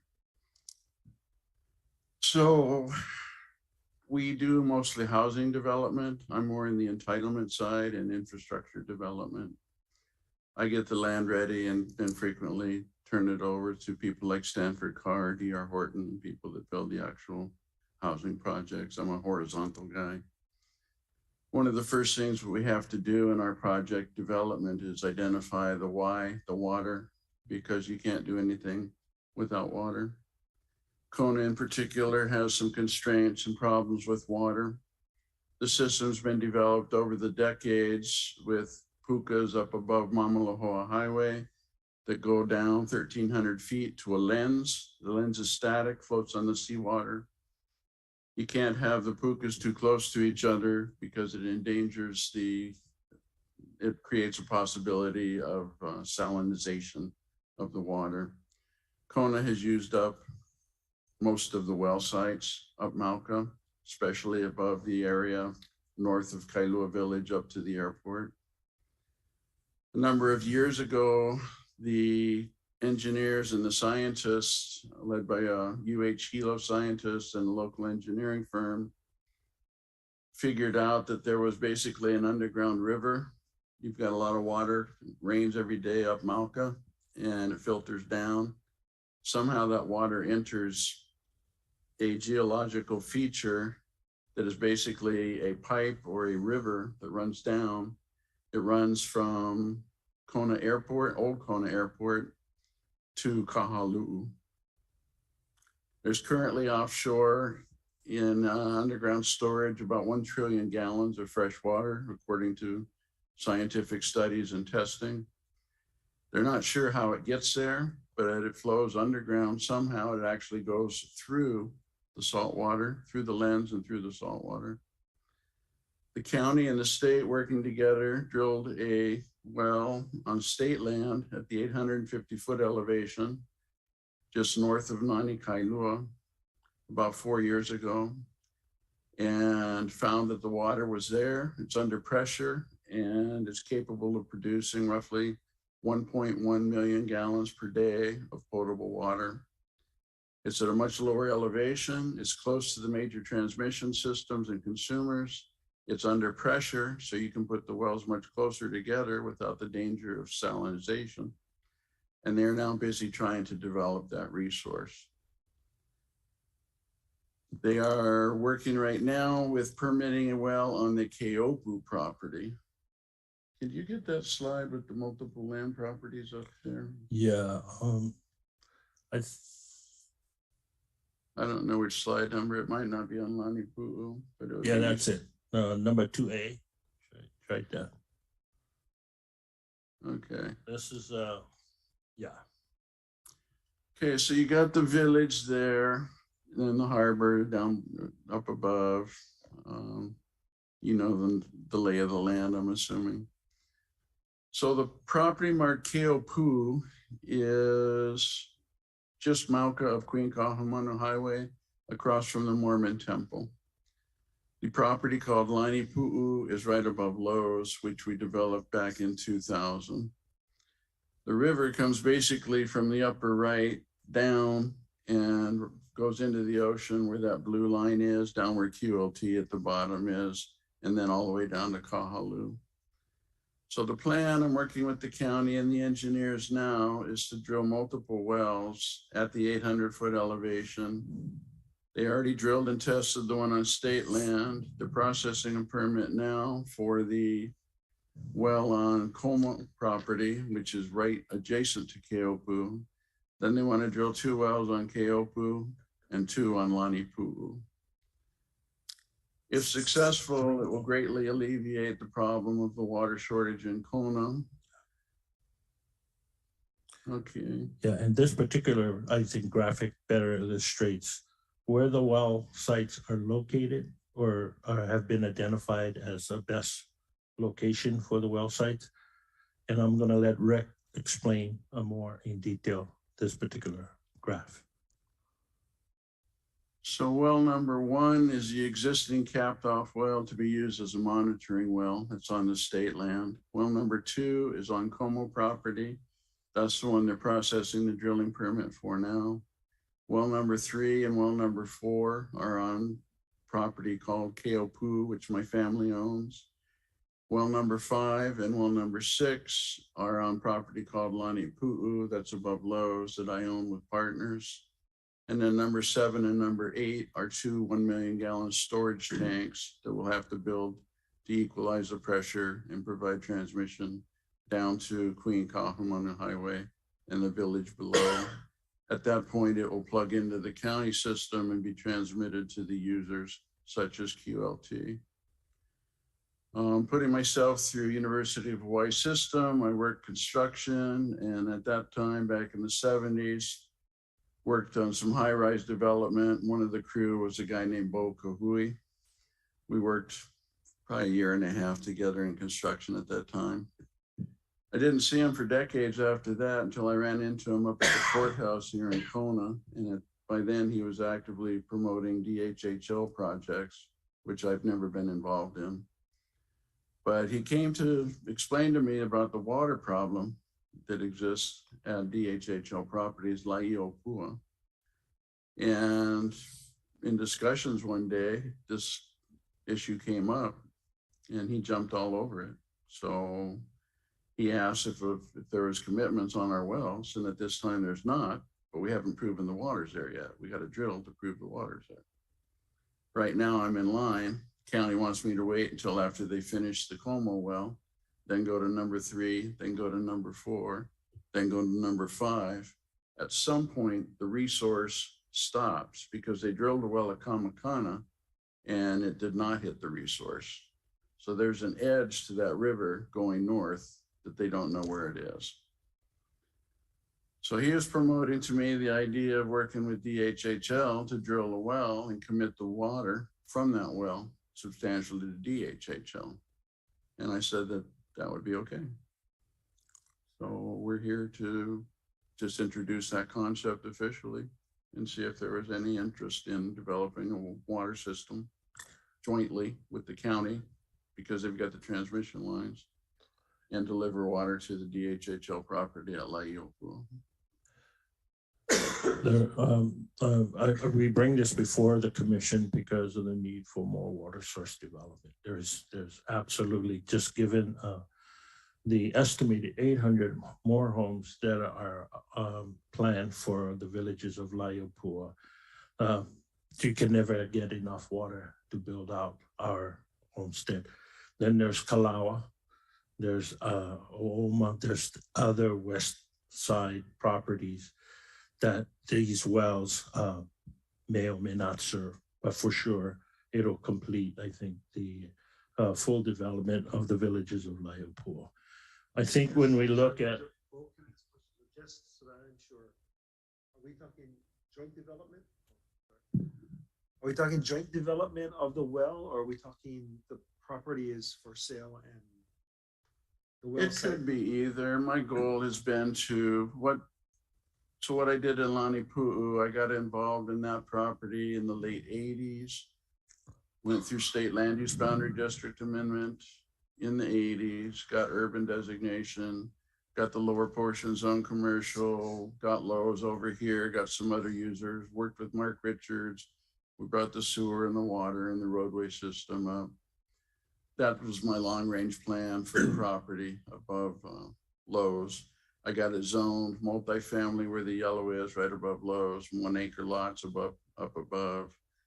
Frankly, it would be better suited as higher density, but the neighbors at Maulani Gardens impressed upon my partner at the time, Stanford Carr, that we should build bigger estate houses and they would support the project. So we took the path of least resistance at the time. Is the market there for all of these houses? I mean, that's one of the concerns, Bo, that, yeah, we have lots of guys on the wait list, but how many can assume the financing that's necessary? And, you know, how many units can we build before they start remaining vacant? Yeah. Yeah, I don't know that question. I think looking at potential capital investment, visa, you know,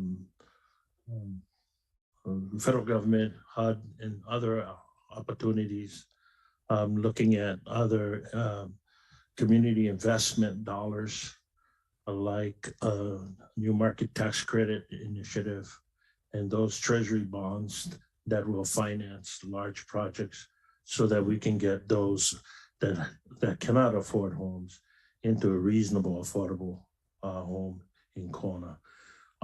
There are ways. I've worked with Pacific Growth Associates, Tamar DeFries. They were instrumental in getting the medical center up along with the community center. We had applied to build the village for HEMA under a compact with Travoy, another Native American housing developer with the Chickasaw Nation. And we did have what we thought was the viable project. Instead, it went to the HECO Wahana in the end. And we're okay with that. But I think there are opportunities out there for the kind of investment dollars that we're missing that is not in the queue, in the department's queue, that could help us finance projects like this. I'd like to maybe just conclude. Well, and so you asked the question. Do we? Go ahead.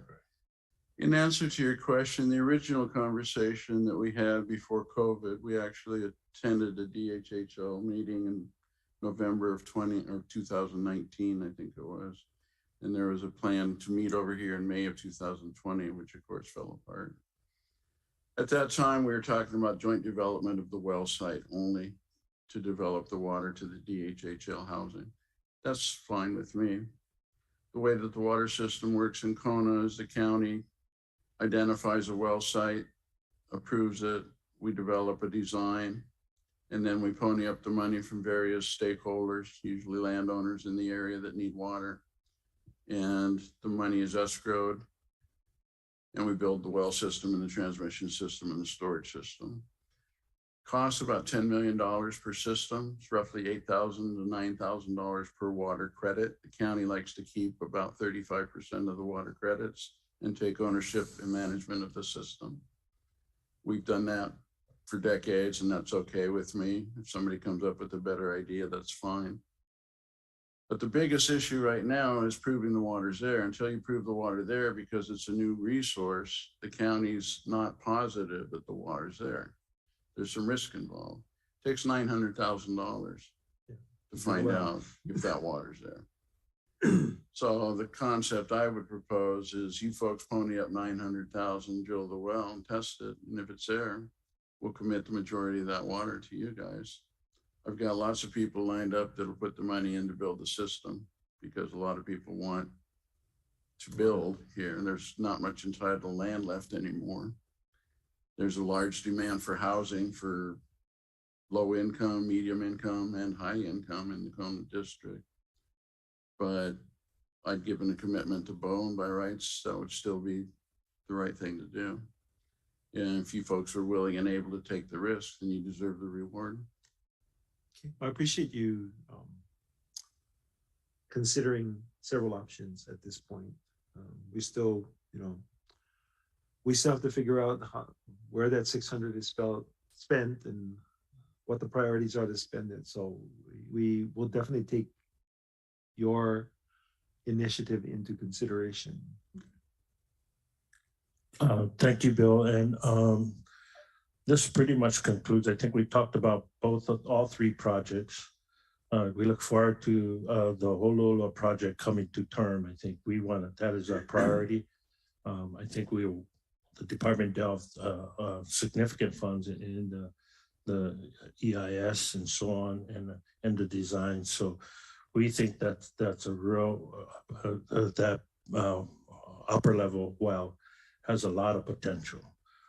Both of the Lanipu'u and the Keopu well sites have significant potential, and we would like to present to you a package with some of the data we presented today.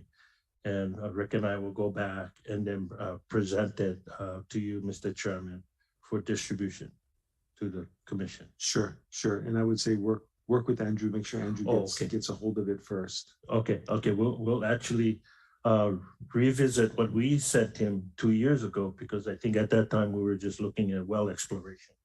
Yeah. So we'll go and put that packet together for both Lanipu and Keopu and get back to the department. Thank you guys so much. I appreciate it. Thank you all very much. Appreciate it. Thank you.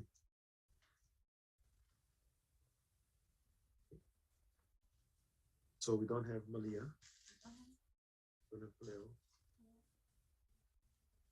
Okay. Yvette, so Blossom. I will. I'm just going down the list. And then Bill Brown would be next. Thank you, guys. Aloha. Thank you. Sure.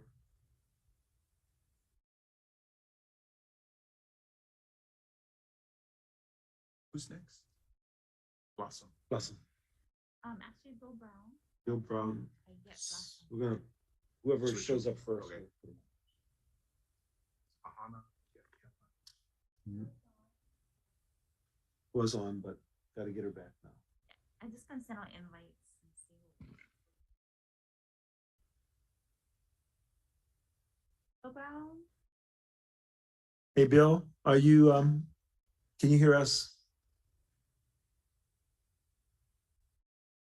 There you go.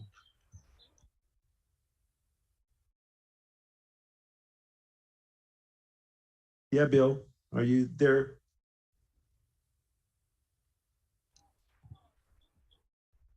Wow. I hear something, not sure what that was. Is that you, Bill? Oh, Okay, while we try to get Bill Brown back on, we'll go to Yvette. Oh, there you go. Okay, sorry, Yvette, stand by. Okay, Bill, can you unmute, please?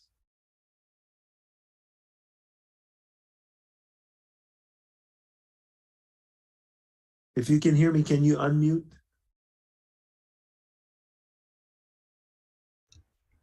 How's that? There you go. Ah. Oh. Sorry for the delay. It's been a long day for us here on this side too, so please proceed. Oh, welcome on the Big Island, first of all. Hello, commissioners, and you, Chair Isla. My name is William Bill Brown, a Native Hawaiian as defined pursuant to Hawaiian Home Commission Act, and presently serving as Executive Director for Paneva Community Alliance and Board of Director of the original Paneva Hawaiian Homeland Community Association. It is an honor to speak before this commission and to voice my concern with questionable activities on assigned lands, which is Kamoleau. I've been a resident of Paneva since 1973, removed from Kilka since the date of birth. As one of the founders of PCA, a nonprofit with the original PHHLCA, created in 2014 to eventually unite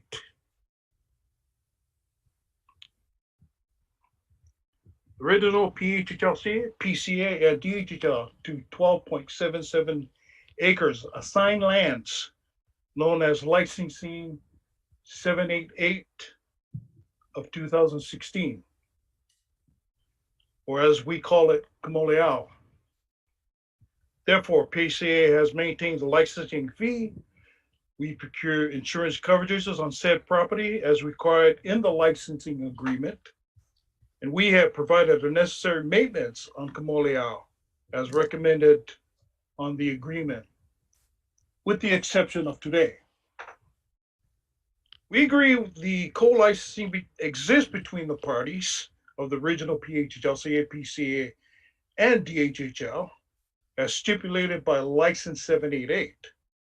What we don't agree is to the intrusion of the unadvisable party purporting to be representative for the community, as well as trespassing on Kamoleau with no standing. In the month of April, I was approached performing excavation work to be done and or probably build upon Kamoleau on behalf of the ill-advised party. Needless to say, we PCA and the original PHHL were incensed seeing this intrusion haphazard contractual made agreements and policies and procedures, efforts to in equanimity to our current relationship with DHHL that is in trouble to now because of the current crisis on Kamoleau bulldozer. In fact, the trespassing party has planted or excavated machines grading down the lot without our consent. The question is, did GHHL approve this action? The answer is we were not asked to approve any action. There was a presentation that the project of putting together an IMU on the property by a co-lessee was proposed, and our recommendation to the co-lessee was to contact you folks and to see if you can work it out. So the co-lessee is technically not trespassing because they're a co-lessee on the property. It sounds to me like they proceeded and you folks are not in agreement. Is that a correct assumption? It's not an assumption if you don't get consent or ask for any. I mean, Well, when did DHHL decidedly for a co-lessee in reference to two parties in the community?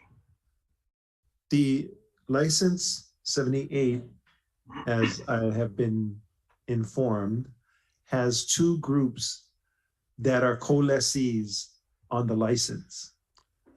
PCA and then the other group which just had an election. And so they're legally entitled, as far as I've been told, to be on property also. That's why it was suggested that you folks work it out. Okay, so I am bound to ask, did you folks receive our president, PHHLC's testimony last month? Because that clears any indication of how all this started with two parties in the association. Are you saying that there are two not PCA, but there are two other organizations that are vying for the second entity on the license? No, you're saying that's it. We're saying we're the original PHHLCA. There's no other group that is in representation on licensing 788. There is another group claiming to be rightfully elected. Why do you keep on saying that, rightfully elected? By who? Because they've come to us with documentation that they held elections. You mean shotgun election? I wasn't there to observe it. So but you're saying that it's legal. You're saying that it has standing. We're saying not so, because when you folks decided to say, we're not going to get involved, guess what, Isla? You're involved. You're putting yourself involved. You're making an assumption that it's kosher. No, we're just trying to fill out our role. And we have two community groups that are claiming to represent the Panaeva community. And we've asked you folks to work it out. And it appears that you haven't worked it out. And so that's where we're at today. Said by us or said by them? Said by both of you. Okay, well, then we're in agreement there. So the next question is, you have one group. Yes. bulldozing, excavating Kamoleau under. When you say, sorry, when you say bulldoze, did they go in and try to dig an emo, or are they clearing the entire property? They're clearing the entire property. Okay. Okay. So you know what, I can even send you pictures to all the commissioners and you on what they did on that lot. Okay, that would be helpful. Okay, well, good. Okay, so the purpose, I'm assuming the purpose of the J agenda is to lodge a complaint or make it known to us that you feel that another group is not entitled to represent the community and therefore they're trespassing. Is that what I'm getting from you? That's what you're getting from me. Okay. Okay. So we will have to take a look at, we're going to need an attorney to take a look at the issue of who has standing and who is trespassing. And that's what I can do for you as part of your request. Well, Isla, let's address the fact that a illegality had happened right now at that property that puts GHHL and the original PHHLCA and the nonprofit in harm's way. Only because you have an outside group that claim to be part of the community, that claim that they have the right to be on there, when everything we did from October 2019, where you guys said, we're not going to get involved. We did everything possible to remedy this, and the other party decided not to be involved, including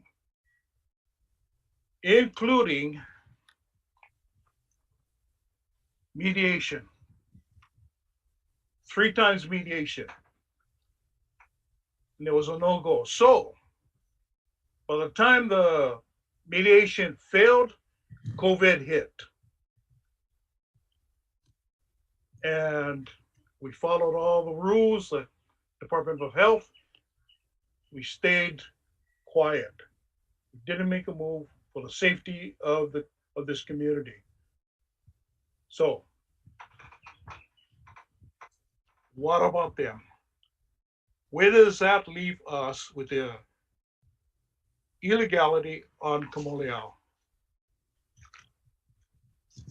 I can't answer your question right now because, quite frankly, I don't know. There's 2 elections that occurred. I don't know which one was proper. I'm not qualified to say which one was proper. I can tell you at this juncture, since 2019, I'm getting very, very frustrated. And if it were up to me, I would recommend to the commission that we hold all of you in violation of the license. So if that's what it takes to get you guys to work together, that's something that I would be in favor of moving to the commission. But I will stop because I see somebody that's much closer to this with his hands up. Mike? Yeah, thank you, Chair, and thank you, Bill, for your input. So I just want to explain what I am aware of. So yeah, last month, the commission meeting at Molokai, we did get Kaoilani Alameda that presented on the J agenda and talked about wanting to do the EMU project, like you mentioned, Chair, right? And so at that point, Bill, Kaoi was Chair mentioned to reach out and see what could be done about doing the EMU project. So that was discussed. Now, prior to that, Kaoilani Alameda did provide on several occasions to the commission. And I've only been on since just before COVID started. But she did provide information about the PCCHL, a community association. And in fact, I think it was 2, maybe Yeah, 2 commission meetings ago, she shared it with the entire department and the commission about the elections that they held. So I'm aware of that. And they have reached out to me as the East Hawaii Commissioner, and I've had discussions with them. And which I would also be willing to anyone in East Hawaii. I'm open, I'm available. Now, as far as what was mentioned about the department not getting involved, that was a direct direction from our AG, because personally I felt like this was going on very long, about indecision and who's the leader and this and that. And in fact, there is funding that's being held because of this not being, from the department's perspective, because of this agreement that was going on. So that's what I've been apprised of. I've not, besides that, I mean, that's what I wanted to share. And that's what I hear from. I hear from Kaoilani folks, Bill. I think I met with Uncle Pat and I think Auntie Nani, I think, Kaeha.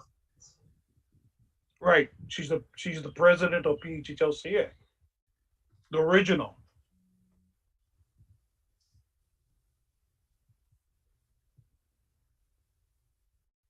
I guess Mike froze up.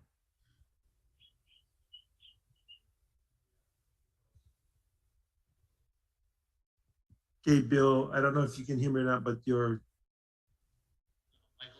Mike's frozen. Oh, Michael's frozen, okay. Yeah, Mike's frozen. I can hear you, Ayla.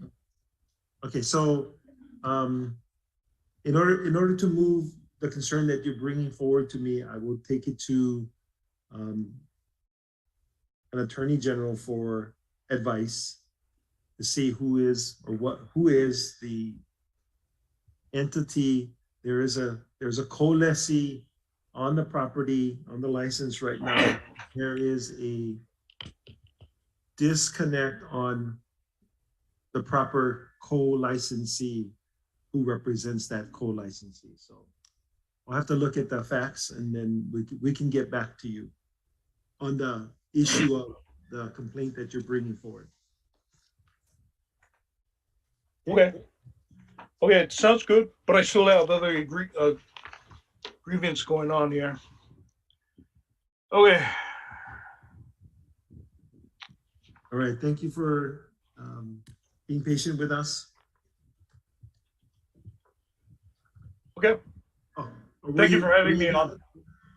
Are you done, or was there another issue? If there's other issues, I'll bring it up later. I'll write it, but like I said earlier, I'll email what was done on there. I'll make sure that my concerns are also present in that email to you guys, to the commissioners. And I would appreciate photos if you have them. Yeah, I sure do. Okay, thank you. Thank you. Any other questions from any other commissioner? If not. Okay, none. Thank you, Bill. Thanks, Ayla.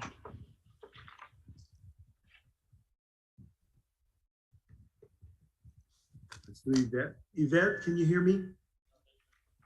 Yvette. Oh, they're both together.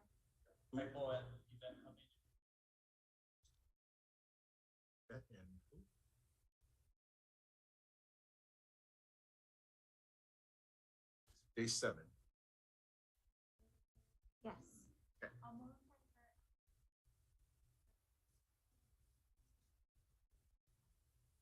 Okay, this is the goats? Yeah. All right. Can you guys hear me? Yes, we can. Hi, now it's good. Yeah, last month I had some technical difficulties, but I'll be quick. Can you guys bring up my PowerPoint, please?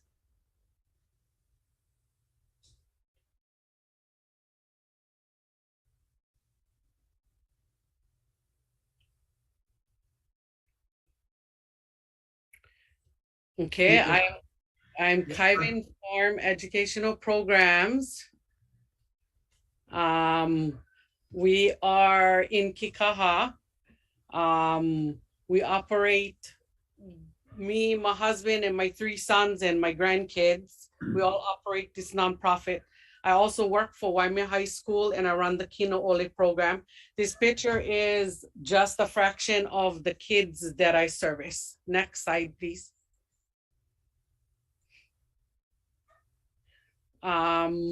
We do live on Hawaiian homes. My children is Kaipo, Kainoa, and Kepa. I have over 10 years of goat farming and over 20 years with the Department of Education. Next slide, please. Our educational program, we're involved with a lot of facets of our community. So we donate 4-H goats to the 4-H kids as their 4-H project that they auction off and they earn monies towards the college education. Through Waimea High School, in the special ed department, I run a program called Kino Ole and I teach work skills, farming skills to children with disabilities and also regular ed children. I also work with the Department of Vocational Rehab, which I bring the kids to the farm to work and the DVR pays them to work at my farm. We help multiple children with disabilities throughout our community and a lot of regular community members. We work with students for school credits towards the graduation requirements. So when they come and work at the farm, they have credits towards their high school degree. Next slide, please. We originally designed the farm. My principal originally asked me to design the farm to work with our special ed kids because the West Side community, the children had nothing. So that is why we developed the farm to teach the kids work skills, and then we open it up to the community and to various other schools. Next slide, please. The goats apkoke, right now, I have them, I'm using them as a fire break. Where we have them right now, this is actual pictures of fires that occurred on the section that I'm occupying right now. We had fires like almost every single year during the summer. We had fires, and I think a lot of them was intentionally set. So the goats are doing their job and in this section right now. Next slide, please.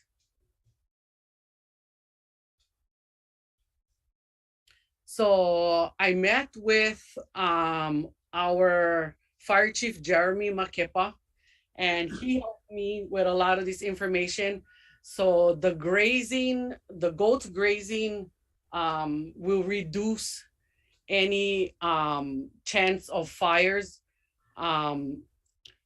We upkeep the fire break towards the road, and we also do security from illegal dumping and trespassing. Since we've been up there, we encountered, so there's a couple of cars that I will be having removed. There's cars that people dumped and motorbike parts and all that kind of stuff, but there's also a lot of illegal activity. So a lot of drug deals, a lot of illegal hunting, a lot of illegal trespassing. So since we've been up there, we stopped a lot of people and we told them that we do have the ROE and please not to enter in that location anymore. A lot of the people that was entering into this section, we knew who they were. So we kind of making them aware that the place is being occupied. So please do not do any illegal activity on the parcel. Next slide, please. So the goats is the least toxic form of weed management. They remove all the old stuff. They even eat the dry grass. So they remove a lot of the fuel for the fires. They also reduce the need for heavy machinery and save time on manual labor. The goats being up there also, they also replenish the ground and they help rejuvenate the ground. Next slide, please. So with us doing a fire break up there with the goats, the last fires we had made the west side vulnerable.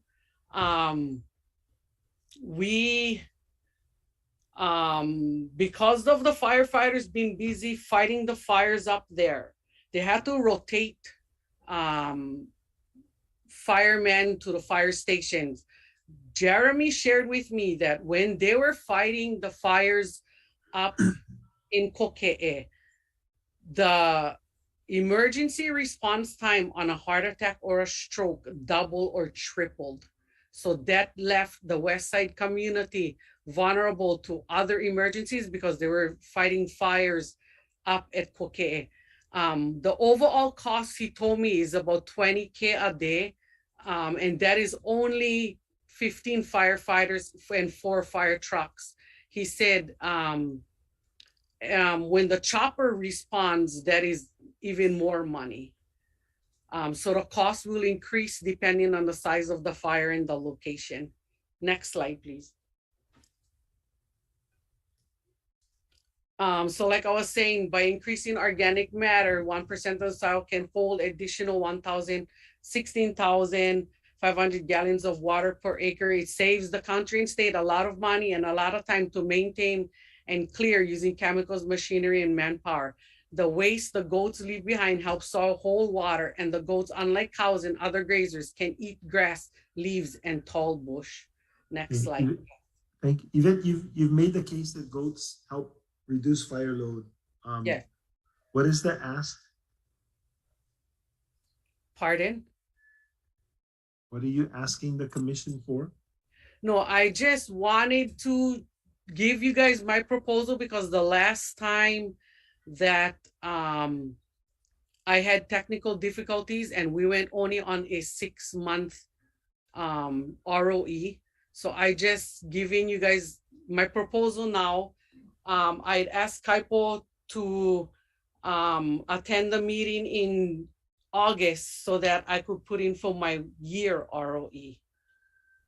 Okay, there was discussion by the commission, number one, because we didn't know at the time that you were a beneficiary. This was very helpful in terms of the nonprofit that you provide. The issue really was, which is why I think the commission was willing to take a look at a 6-month, was you have animals that need to be someplace, but we also have many other beneficiaries who are asking for the same thing. And we needed to, one, get more additional information from you. So is your ask for a 1-year right of entry?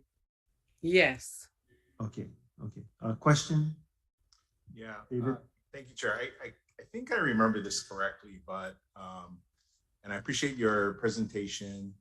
But I think the question was, the last time you testified, I think there was an issue as to whether or not your nonprofit was truly a nonprofit, because there seemed to be a for-profit aspect to the goats, that you were selling some product that I don't know, I don't remember what it was, but that was the question, whether or not your organization was truly nonprofit, because it seemed to have that for-profit.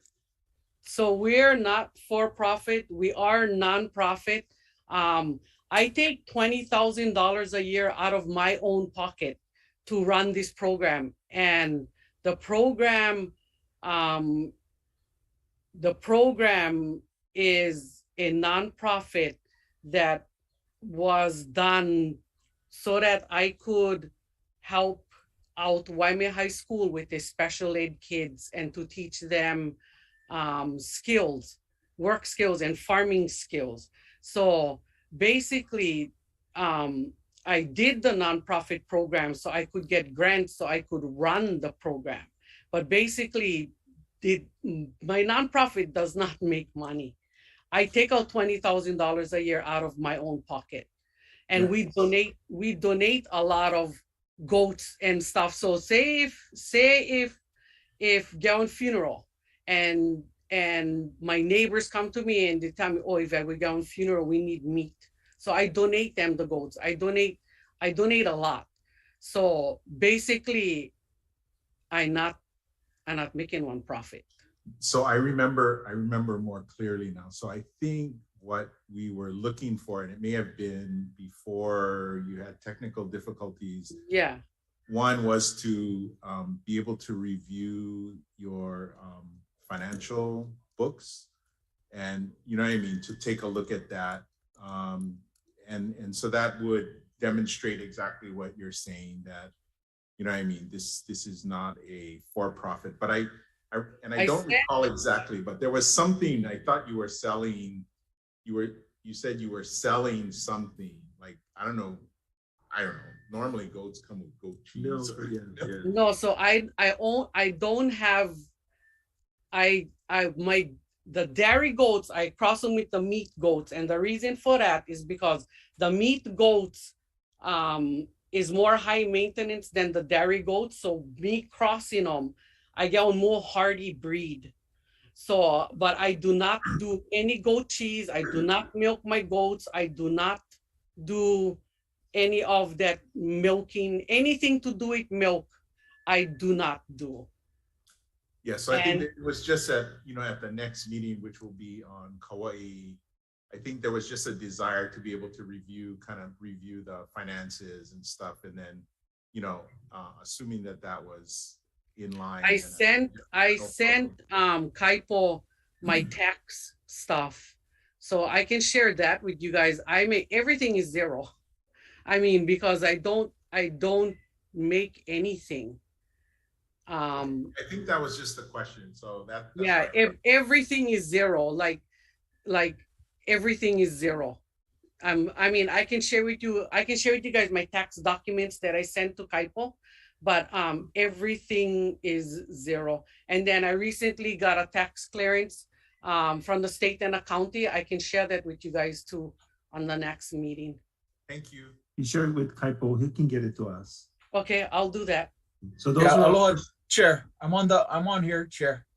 Yes. Yeah, I did ask Yvette for the last few years. She was able to get it to me. She had to pay a small fee, like $3 on the state website. And I can confirm, yeah, it was zero. Her income was zero every year for the last few years. So those were questions that commissioners had in their minds. Now that you've explained, and we really appreciate the explanation. Kaipo, if you can get that information to commissioners, that would be helpful for the next discussion. Okay. Yes, I will.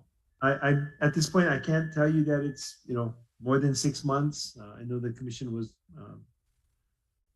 willing to consider 6 months. Maybe with the new information, might be willing to consider much longer. Okay. I do appreciate very much what you do for the kids on West Kauai.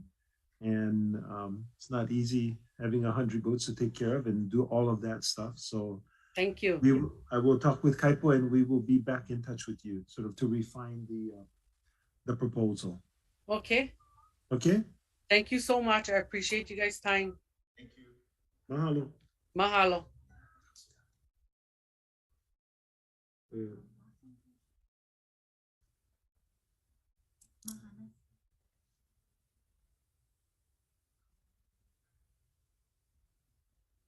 Wali agreeing. I sent her. Okay. Are we done? We are done. So, Chair. Yes, Mike. Hey, sorry I got disconnected at the critical moment, but I finally was able to connect back. It wasn't planned, I assure you guys. I mean, I don't know how far along you guys heard me, but is there any follow-up for me? Yeah, maybe you can sleep on it, and maybe you can shed some insight as to what's going on in Panay. Well, I don't know, maybe it's not appropriate, I mean, to me continue the discussion because Bill's not on.